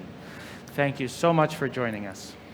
And joining us from Xiamen University in China is Professor Minhan Dai, academician of the Chinese Academy of Sciences and director of the State Key Lab for Marine Environmental Sciences.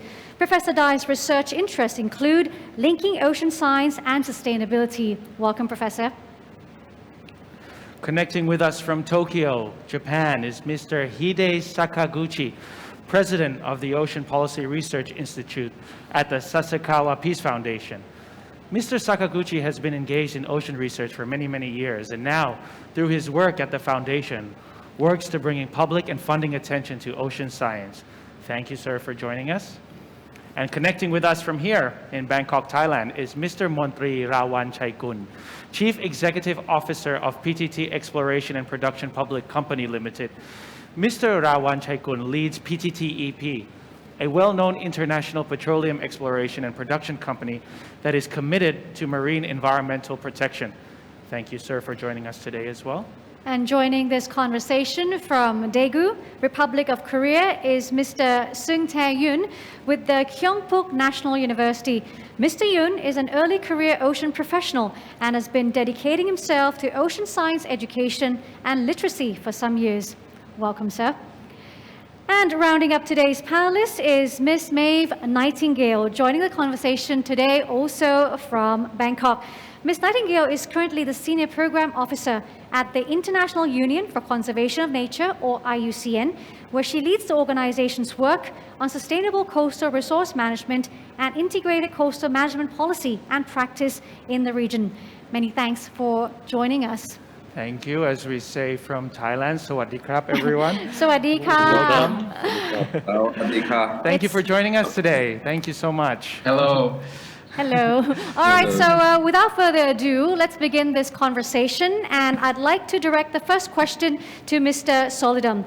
Governments, with their policy-making function, they're actually seen to have the most responsibility when it comes to ocean management and sustainable development. How important is ocean science to underpin ocean management and sustainable development? And also in the Philippine experience, how is ocean science integrated to inform policy and decision? I totally agree that the government is the main player in all of this, especially because of its policy-making function. As you mentioned earlier, oceans provide life and livelihood, but oceans can also harm life and livelihood because of the hazards and risks that might happen because of unsustainable resource management and natural hazards related to climate change and other natural phenomenon that would create hazards in the coast.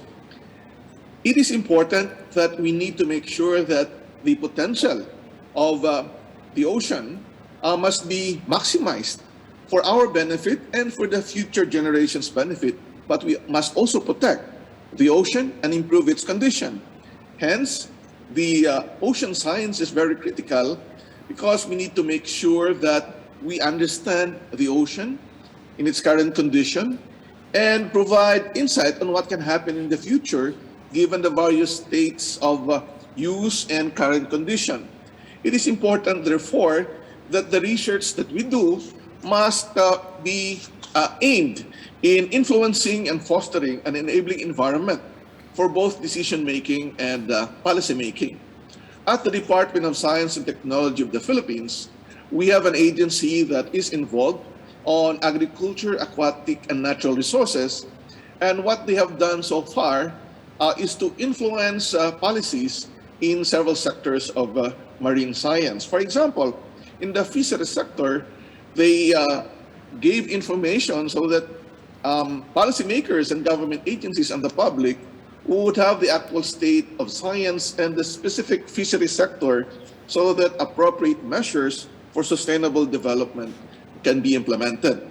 Second, I also remember that one of our very famous tourist island, Boracay, has been stopped for quite a while so that we can actually protect not only the land-based environment, but the coastal zone. The beach of Boracay Island has been eroded for more than 20 meters in the past several decades. And simply, this is not due to wave erosion, but it is directly related to the protection of coral reefs, which are actually destroyed because of the untreated wastewater draining into the ocean. And because of the research of the science and technology, this gave the decision makers the decisions that are to be done and actions that would make sure that the waste, both solid and liquid, can be treated before it would be drained into the ocean. So indeed, science is very important, but we really need a lot of science to understand all the facets of the ocean so that we can use it for the benefit of the society, both for life, livelihood, and protection from the threatening effects of climate change and pollution. Thank you. And since we are talking about science-based decisions and policy, the next question is for Professor Dai. The UN Decade is about generating ocean science that offers practical, sustainable development solutions. From your long years of research experience, could you please give us some examples of how ocean science provides solutions to sound ocean management and sustainable development?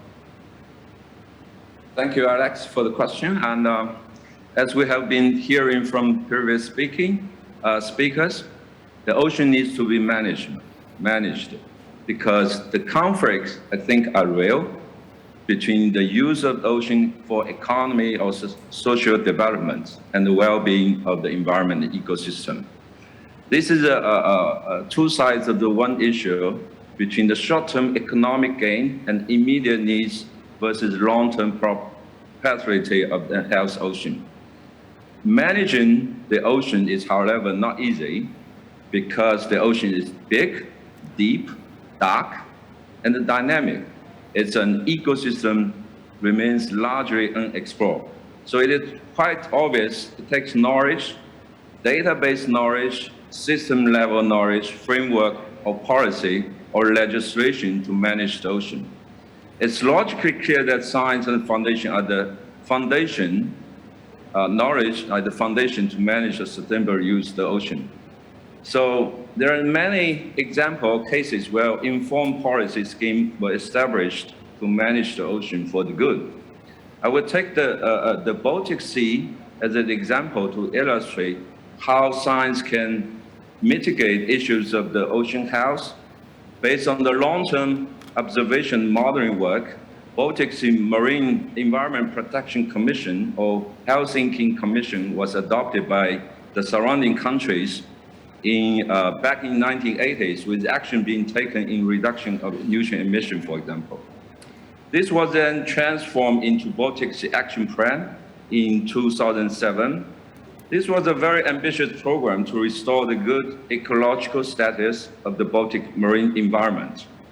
I would highlight that the Joint Baltic Sea Research and Development Program, or BONUS, played a very, very important role to incorporate the latest scientific knowledge and innovative management approach into strategic policy implementation and stimulates goal-oriented multilateral cooperation around Baltic Sea region. But people would argue that it should remain as per the marine ecosystem health of the Baltic Sea. If you look at the Baltic Sea as of now, which is, I would point out, is true, but these are, the remaining issues are mainly associated with legacy pollution, we term it, cyanobacteria bloom, and the deep water hypoxia anoxia, and the impact of ongoing climate change. I would say such a challenge exactly signifies why science is important for solving the remaining problem. I would also point out one fact. The 2017 UN Global Ocean Science Report demonstrates clearly that many countries actually lack fundamental scientific capacity to support their effort on ocean governance. Tools so need to develop, strengthen, and coordinate the management of human activity in marine ecosystem. These include increasing science monitoring efforts, knowledge sharing, and the transfer of technology of digital infrastructure, to are especially crucial in the least developing country and small island developing states. So here, the international further development of international collaboration in marine and ocean science related science by policymakers, by building on established structure in the UN Decade of Ocean Science as a typical and the perfect example to pursue as a vehicle for this international collaboration. So I hope I answered this question. All right, thank you very much, Professor, for sharing. Government is for policy making, academia is for research, but if there is one community which roles evolves depending on the society's needs, that would be foundations. So this question I'd like to address to Mr. Sakaguchi. Many people believe that foundations, including in the Western Pacific region, are a hugely untapped partner in efforts to generate solutions-oriented ocean science. So what role do you think could foundations such as yours play more meaningfully in the ocean decade? Well, thank you very much for the fundamental question to me. But before I say everything, foundation is often misunderstood as a generous money supplier. And I myself actually misunderstood for a long time when I was working at academia and also scientific research institute for more than 30 years. And actually, money flows from a foundation based on its own philosophy. That is a very important point. And for example, the foundation I belong to, Sasuga Peace Foundation. The philosophy of this foundation is simply to realize a peaceful and prosperous world.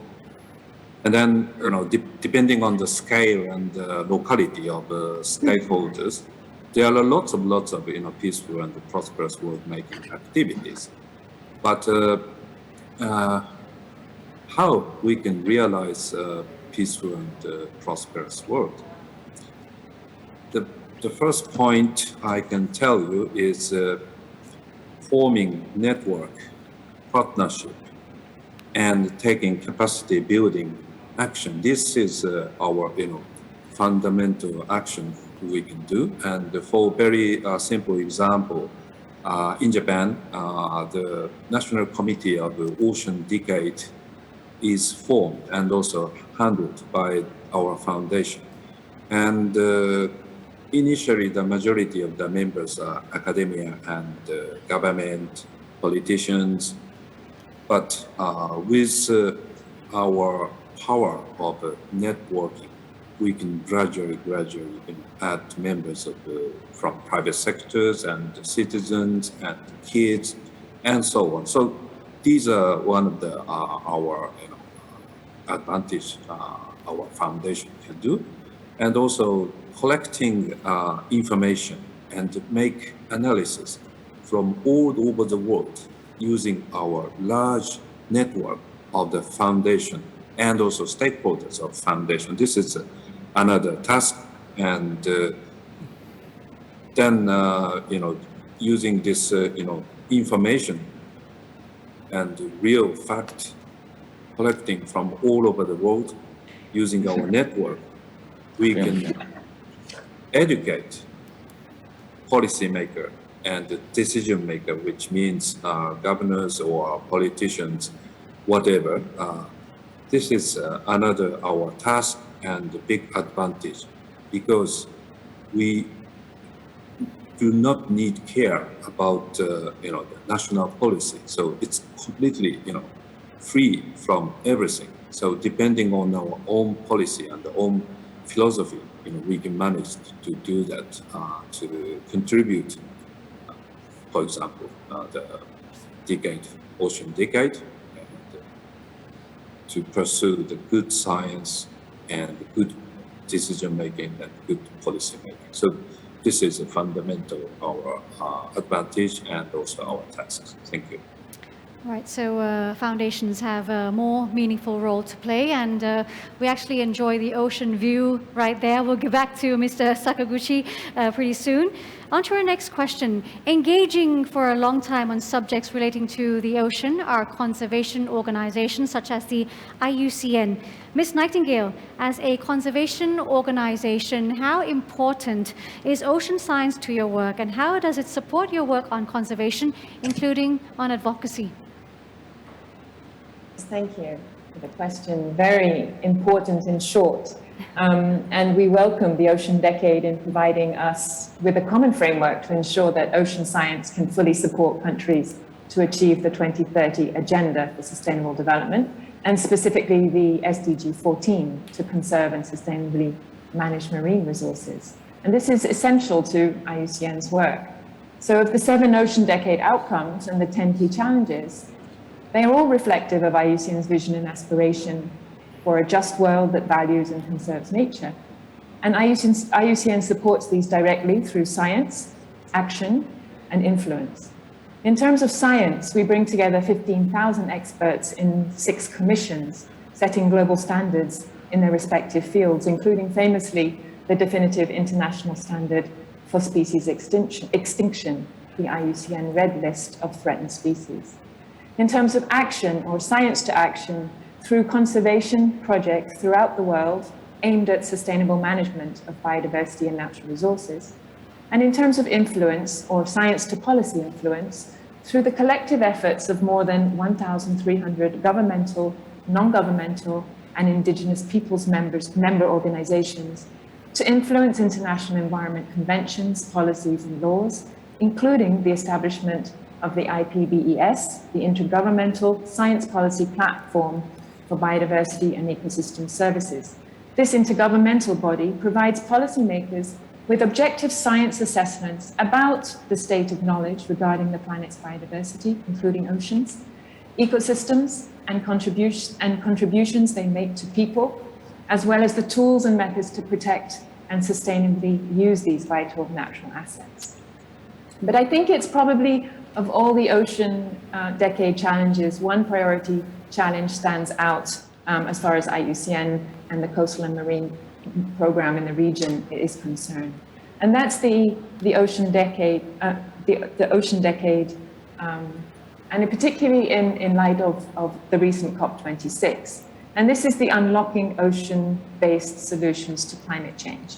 And almost all of the remaining decade challenges, food security, community resilience, the achievement of equitable ocean economy, are fundamentally connected to this climate and biodiversity emergency upon us today. IUCN very much sees, in terms of the application of science, that climate change and biodiversity are deeply linked manifestations of the same crisis. And we know that the unprecedented changes in climate and biodiversity driven by human activities have combined and increasingly threatened nature, human lives, livelihoods, and the well-being around the world. And this is particularly important for the small island nations, which have been mentioned by many other speakers before me, both globally, but within the Western Pacific region in particular, where the risks and vulnerability are disproportionate. So from an IUCN perspective, there is much more scientific understanding about oceans that still needs to be collected, and many of these have been mentioned, but the science for understanding the threats, the key drivers of change to marine and coastal ecosystems are with us today. And what we now need to do to achieve and to collectively under the ocean decade of science and sustainable development is to focus on coming together to apply this science in stimulating well-coordinated, far-reaching actions for robust, transformative change based on scientific understanding and moving towards a more balanced concept of economic progress that balances human development with multiple values of nature for good quality of life without overshooting biophysical and social limits. Thank you. Thank you, Ms. Nightingale. Sustainable development is development that meets the needs of the present without compromising the ability of future generations to meet their own needs. In terms of furthering the sustainable development agenda, Mr. Yun, what expectation does our young generation have on the UN Ocean Decade? I'll just repeat the question. What expectation does our young generation have on the UN Ocean Decade? And what opportunities does the decade offer to young people and researchers? Yeah, thank you for questioning. Yeah. So first of all, it is honored for me to be here as a representative of early career scientists. And thank you for giving me a good chance to talk young generation's expectation on the UN Ocean Decade. So as you know, since a long time ago, people in the earth have benefited a lot from the ocean. So thanks to the ocean, we eat delicious seafood at dining table every week, and we live happily in a mild climate condition. And we enjoy beautiful environmental landscapes, and some people earn money by working in the ocean. And some people get emotional stability from the ocean. Just a few decades ago, our young generation, like me, of course, expected to be able to do everything that the older generation benefited from the ocean. However, as you know, currently we are in an unprecedented climate crisis. So climate damages such as heat waves, typhoons, heavy rains, and cold waves occur around the world continuously, which has led to even create a new world. The new world is weather refugees, not the war refugees. So if the climate crisis becomes more serious and the marine environment becomes more polluted, the clean and beautiful ocean we loved may disappear. I think that the difference between the UN Ocean Decade and other previous projects is action. So it's an action for the sustainable development of the ocean.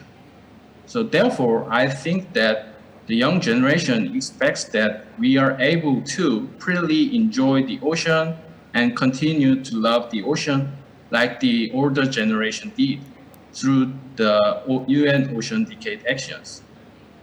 So I'm really glad that this movement starts in our generation. And during the decade, maybe young people and researchers will get a lot of opportunities to feel the ocean closely and broaden our general or scientific knowledge of the ocean. And plus, via these opportunities, we can increase our network. Yeah, thank you. So sustainability is the ultimate goal to the Ocean Decade. Our next question is for Kun Rawanchaikun from PTTEP. As a big international oil company, how do you strategically consider the role of ocean science to achieve your company's goal, both for profit and sustainability? And also, in your opinion, does the UN Ocean Decade present any new opportunities for your industry?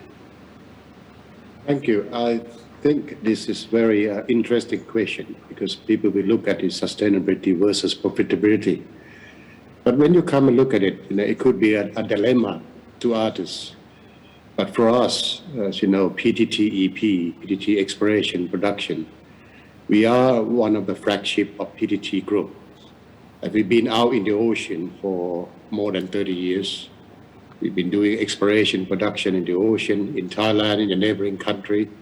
We producing oil and gas. We secure the energy supply to the country and to the country that we operate. So we see that the balance of the knowledge that you come up from the ocean science and the profitability is out of the question. So we out there, we've been living, working in the ocean. Ocean is our home. So we have put in a lot of effort into the support that we get into the ocean science. Ocean science is not only for knowledge for all of us, but actually when you come back and look at it, it's complement to our business. Because the more we know about the behavior of the ocean, the biodiversities, the currents, whatever it be from the ocean science, it will actually support our operation. We can do everything safely. We can think about the environment. We can think with our plan for a longer term period of time. So to us, ocean science, the support that we come out from the company, it's no question at all. And we don't actually look at it that how much we spend on it. Would it be anything to do with the profitability? But the big words we're looking at is sustainability. So if we out there, we do an operation in the ocean, which is our home, as I said, and you don't actually contribute to sustainability or sustainable work or on the ocean that we operate in, that'd be something that that we very, very disappointed about. So PTTEP has been supporting any program on the ocean science, the development, the insight, anything to do with a better world. So we also have a number of surveys that we done. We also have the maturity assessment, from people outside the company, from our own staff, to see how important it is. So we will continue to do it. We will support this UN Decade, Ocean Decade, and we think that the essentials of the knowledge that we have on the ocean side is something that is inevitable. Thank you. Thank you, Mr. Rawanchaikun. And the next question is for Mr. Sakaguchi. How about for foundations? What are the opportunities offered by the Ocean Decade to foundations in the region? Well, as I mentioned previously, we do forming a network and also making a partnership. And for example, the ocean is not its own country's territory. of course, there is territorial ocean, but basically, ocean is owned by many countries, many stakeholders, and then we definitely need a partnership to get to know the reality, what's going on in the ocean. For example, as just Mr. Rawan Jagti mentioned, of course, exploration, oil and gas, and producing oil and gas. People say no fossil energy at all, but in reality, we should manage to use it to live. But how we can, get to know the reality in the ocean and also atmosphere together. And so in that sense, we need to form the real good partnership to have good balance. And that is very important. And then our foundation is purely, based on non-governmental, organization. And then we can consider, both sides, private company and academia, scientists, everyone in one table. So that is the most important, our key roles to enhance, to make the better and also peaceful world using resources and considering the conservation. So both at all on the one field. So to make that field, that is our mission and our advantage to do. So without considering benefit. So that's our duties. Thank you.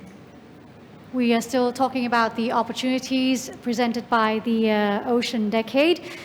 For conservation organizations like the IUCN, Ms. Nightingale, this question is for you. How do you think organizations like IUCN can contribute to or benefit from the opportunities presented by the Ocean Decade, including your work in that's related to advocacy?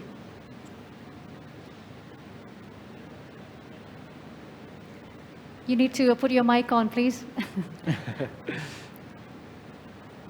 I think there are a number of, thank you, sorry for that. It's okay. Yeah, thank you for the question. There are a number of recognized ocean measures that IUCN and partners are working on that can make significant positive contributions to the Ocean Decade ambitions and addressing the challenges. I think some of the most priority ones from an IUCN perspective revolve around the protection and restoration of ecosystems and biodiversity. Through the promotion of integrated coastal and ocean management, enhanced and supported by good marine spatial planning, which by nature, of course, requires good integrated information management systems. And we hear many countries across the region talking about these ambitions for achieving sustainable blue economy or economic development. And these are compatible with also these strong marine spatial planning approaches that include the preservation of space within those plans for nature and biodiversity. And then just to hone in a little bit on the protected areas management interests, we're very much working in partnership with many countries to support their ambitions in meeting the targets for protected areas under the current ACHI targets, but also the anticipated targets in the post-2020 global biodiversity framework, or the 30 by 30 challenge. And these are to ensure that at least 30% of the global land and sea areas, and especially those of particular importance to biodiversity that contribute to people's well-being, are conserved through equitably and effectively managed, ecologically representative and well-connected systems. And we couldn't achieve that without excellent science and strong partnerships to achieve these matters. And one of the key tools we would like to promote really and is gaining ground in terms of its understanding is the IUCN Green List Standard for Protected and Conserved Areas, which provides a standard and a framework for international best practice for those involved in protected and conserved area management. But in addition, we're also working on initiatives that contribute to the Ocean Decade in terms of preventing loss and degradation of particularly of carbon-rich and species-rich coastal ecosystems in the region. And here I'm talking about the blue carbon interests, particularly, and those blue carbon ecosystems, the mangroves, the wetlands, the peatlands, the salt marshes and seagrass beds, all critical in terms of contributing both to biodiversity and to our climate change mitigation. But we're also looking at science-based habitat restoration, which focuses on restoring ecosystems' functions, not just the area targets, but really the functioning of the ecosystems. We can measure area, but what we really want to see is quality ecosystems coming out, which we can measure and monitor through good scientific monitoring programs that contribute to our national and global goals. These restoration of habitat approaches can be some of the cheapest and quickest nature-based solutions for climate change, and they offer much needed habitat for plants and animals and enhancing the resilience of biodiversity in the face of climate change, but also benefiting in terms of flood regulation, coastal protection, and water quality. And then finally, I think the other key issue that IUCN is working on, particularly in this region, relates to the marine pollution, in specifically the solid waste and plastic pollution that we've been speaking about by many speakers. And here it's again the contribution of science to good practice, policy influence and action for improving the circular economy thinking in the way we use and reuse plastic materials in particular. Thank you. Absolutely great. Thank you for your answer. The Ocean Decade is set to establish and foster more meaningful partnerships among various ocean communities towards one goal, which is to catalyze ocean science solutions that support sustainable development. So this question is for you, Mr. Yoon. What role could the young generation in the region play to promote ocean science for sustainable development? That's a nice question. So, of course, I think that there are many roles of young generation in the region to promote ocean science for sustainable development, such as education, research, and maybe outreach. But due to the time constraint, I can't talk about all the roles in here, but I want to emphasize one thing. The one thing is that practice the small things first. Typically, when we talk about the law, we are imagining something, a big law, but I want to recommend the young generation to start with playing a small role first. So in 2018, 3 years ago, I participated in a social project to protect Palau, which is an island nation in the Western Pacific Ocean. So this project was led by a cultural foundation in Korea, and its purpose was that experts from diverse fields visit Palau and drive a solution to protect Palau from climate crisis like sea level rise and the development of the tourism industry together. So what I felt during this activity is that easy and natural contents for me, the oceanographer, could be difficult and unfamiliar to the public or experts in other fields. So through this experience, I realized the importance of informing the public of the ocean. So I'm having seminars for the public and writing a series of newspaper columns to inform the public of the ocean in these days. So like my experiences, I hope that the young generation in the region actively share a part of your knowledge to the public and broaden your network to diverse fields, so which would be a start point to promote ocean science for sustainable development. And if I add one more thing, then I think that young generation also need to play a role as a bridge, like the connection between younger than our generation and older generation. So thank you. Thank you, Mr. Yoon. Advocacy for sound decisions and policy is typically directed at governments. So this question is for Mr. Solidum. In your perspective, how could government play a key role in the implementation of the Ocean Decade, and how could the decade better leverage the support of government agencies? Thank you for the very important question. Most of the UN's advocacy and goals like this UN Ocean, the Ocean Decade for Science for Sustainable Development, is a very important advocacy that all governments need to fully embrace. As we all know, we share the same ocean. Although the political boundaries might differ, whatever we do in our own backyard, our neighboring oceans will affect the others.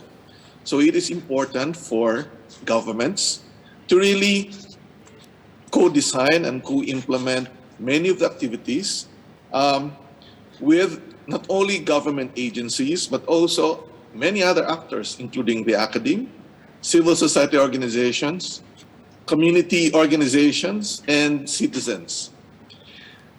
But we know government is such a very big organization, and even across government agencies might have different priorities.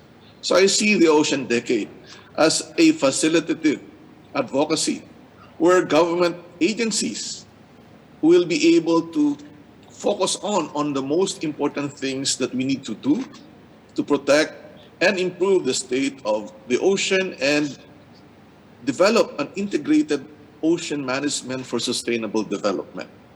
We need to strengthen governance structure for all governments because of this reality that there are many players. Hence, I see that the Ocean Decade can guide governments, especially in its efforts to integrate national ocean planning with the overall national development planning. As we all know, many of the archipelagic countries start developing things on land, but archipelagic countries, like many of the countries in the Western Pacific, have more than or twice the land area in terms of the water coverage. So we need to make sure that an overall planning for ocean must be integrated into the national planning. And I say that the Ocean Decade is transformative and innovative because knowledge about new science, new innovations, and data of all oceans and what are being done by other countries will be shared openly. So I hope that governments will really fully embrace this effort because our existence in this globe is really determined by what will happen with our oceans. In the world division by the Ocean Decade policy, impacting sustainable development is founded on sound ocean science. So Professor Dai, could you please share your point of views on the needs for close interactions between research and other communities, like, for example, government, business, local communities, and any others? Yeah, this point has been touched quite a few by the previous speakers already. And I just want to emphasize that cross-sectoral partnership building upon existing and a strong prior relationship will ensure scientific research as a scientist like me is under co-designing and solution-oriented in nature, which would optimize transformation of knowledge, thereby empowering ocean governing bodies and industry towards sustainable use of the ocean. That's, I think, is essential. At the meantime, we have to build up novel partnership between different sectors to generate science-based, innovation-driven solution to the ocean and society. I won't want to get into details, but among many others, I would like to emphasize the partnership between the public and the private sectors. We all know that private business is essential for achieving sustainable ocean economy, but the currently investment infrastructure and the business are developed with ocean industry that have different definitions and standards and the vision of achieving sustainability and the governance.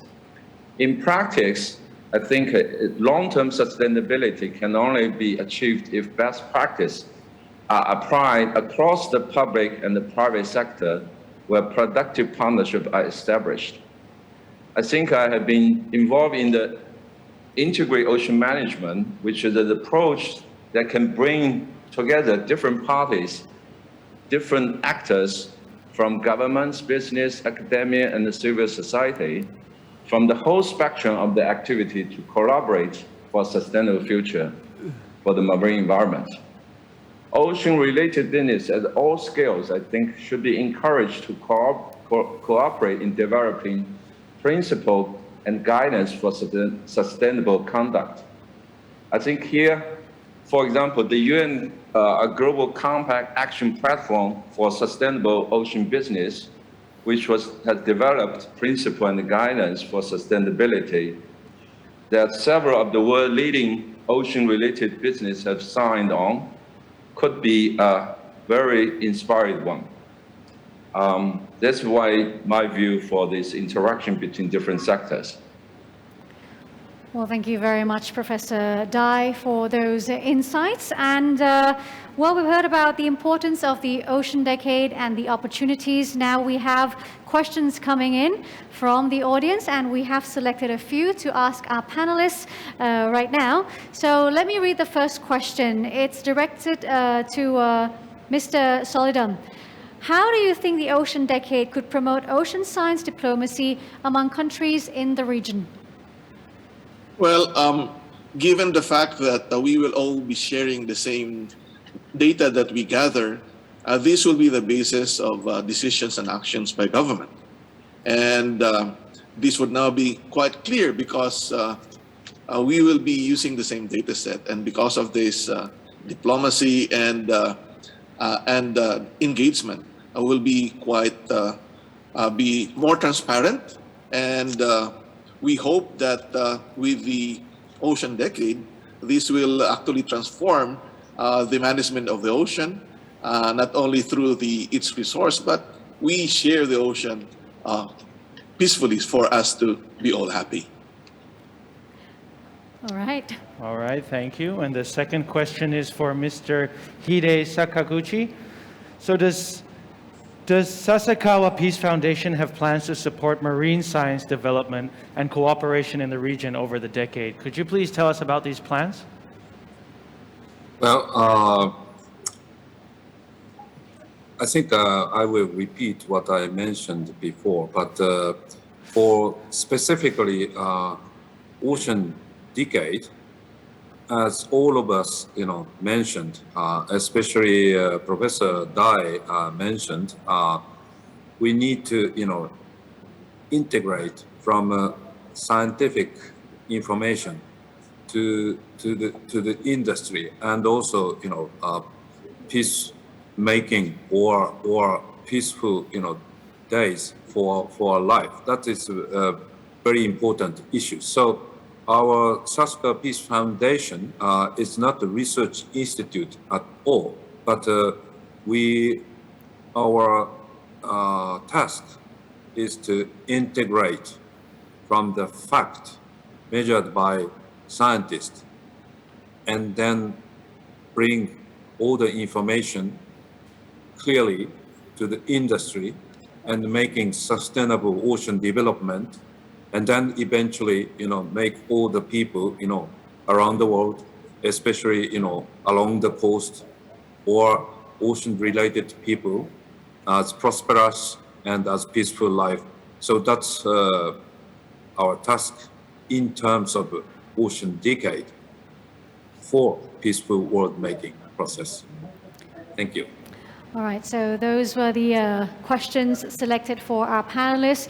Before we end the roundtable panel discussion, we'd like to ask each and every one of our speakers, tell us in one sentence, what is the one thing that you would like to see happen as a result of the Ocean Decade? Let me begin with Mr. Solidum. I would like to see a healthy ocean for the benefit of society, benefit of mankind. All right, healthy ocean. Professor Dai? Yeah, I like to see one of the keywords I would like to emphasize is transformation. Transformation of doing science, transformation of doing governance, transformation towards best practice of use of ocean from the industry. Transformation is the key word here. Yeah. And next, Mr. Sakaguchi. Yes, definitely I'd like to see peaceful ocean. For example,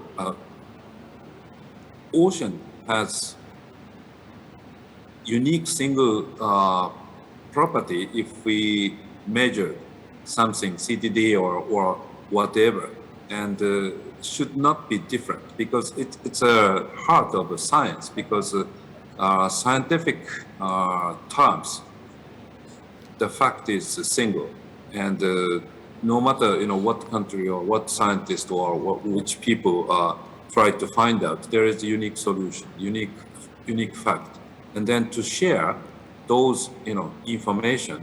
For example, if we can have a disputed ocean among the 2 countries or 3 countries, but scientists can find one solution and then share with other countries, so that can one of the reality of the peace ocean. So that is my big dream, our big dream, maybe all of our big dream. Thank you. Thank you, Mr. Sakaguchi. And Mr. Rawan Chaikun, what would you like to see? Well, if I'm going to say one sentence, let me pause on that. Let me take a step back and say something on this event, because the UN Ocean Decade, it's a big event. It's a great event that I've seen, the contribution coming from scientists, coming from foundation. And for us as a business sector, what I like to see is the more contribution coming from the private business sector to do whatever we can do to help our ocean. Within PTTEP, I said it short, but we do have a campaign over the last few years, and this campaign will last for the next decade, the campaign called Ocean for Life. What we say Ocean for Life, we have aerial inspection using the technology we have on drone inspection for coral reef. We use the underwater survey, and we're also looking at the micro plastic as a baseline. We set up the baseline, and we will try to improve our ocean for the future. We're also thinking about, more of that. We talked about it before on the climate change, the climate crisis that we talked about, the carbon offset, mangrove, seagrass, blue carbon, that we would like to encourage everyone to do the same thing going on as a business sector. One sentence, I'd like to see this community, UN Ocean Decade, to be the community that we can share, we can collaborate amongst private and public sectors for the better world. We think about the ocean for life, and the ocean for life is for all of us. Thank you. Thank you, Mr. Rawan Chaikun. And Mr. Yun, what would you like to see? So, can I talk 2 sentences? Yes, of course. Okay.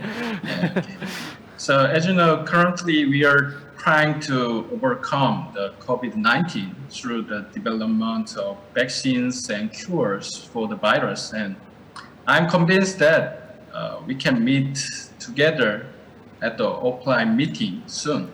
So, like this case, I hope to see that we find vaccines and cures for the sustainable development of the ocean as a result of the ocean decade. Okay, my keyword is vaccine. Yeah, ocean vaccines. All right. Thank you. Yeah. All right, thank you, Mr. Yun. And lastly, of course, Ms. Nightingale, what would you like to see? I think I'd like to see really the protection of the remaining biodiversity hotspots in the region. And we all know where they are. As the ocean resources are degraded or mismanaged, we see a chase for the remaining hotspots, the remaining primary biodiversity areas within the region.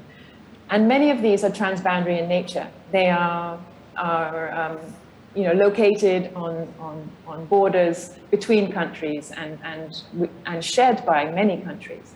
And I think it's, again, to reiterate that point about looking for cooperation across boundaries to commit to our shared goals in terms of some of these transboundary areas of critical importance. And also, if I may have one other one, is in welcoming the interest from private sector in terms of looking at some more innovative, sustainable financing that we can apply to some of these conservation challenges, particularly looking at sort of blended finance packages and solutions for mitigation of climate change and carbon issues, and also for the pollution management as well. So thank you. Well, the Ocean Decade actually provides a great framework for stakeholders to come together, to cooperate, and of course create a true revolution in ocean science. It has been a meaningful conversation today. Yes, it really has. So thank you all so much, distinguished panelists, for joining the conversation today. Thank you so much. Thank you. สวัสดีค่ะ สวัสดีครับ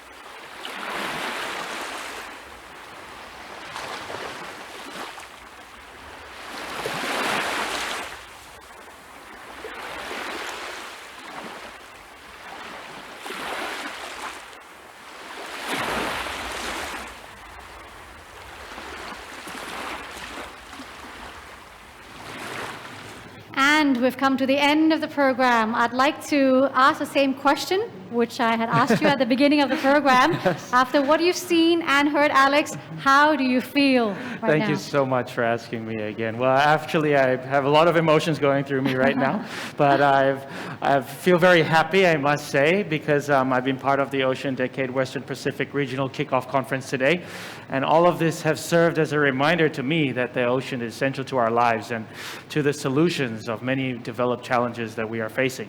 And secondly, I feel hopeful. After seeing the turnout today and the exchanges that we've had with our guests and our participants, I feel great, and I really hope that the Ocean Decade campaign will achieve its objectives here in the Western Pacific.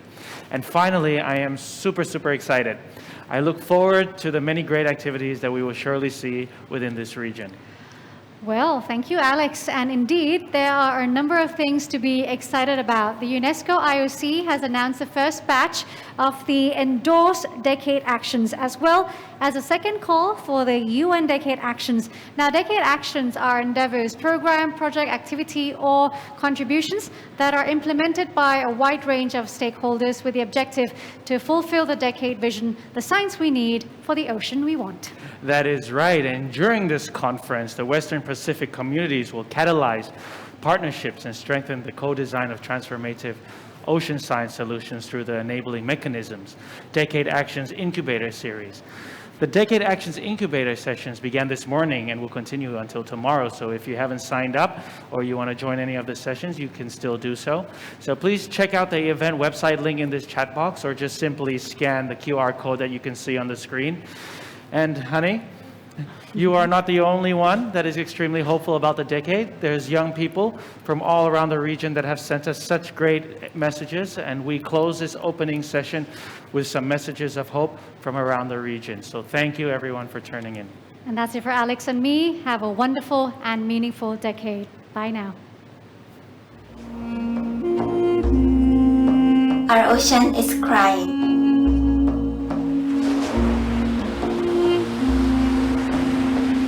He's lonely.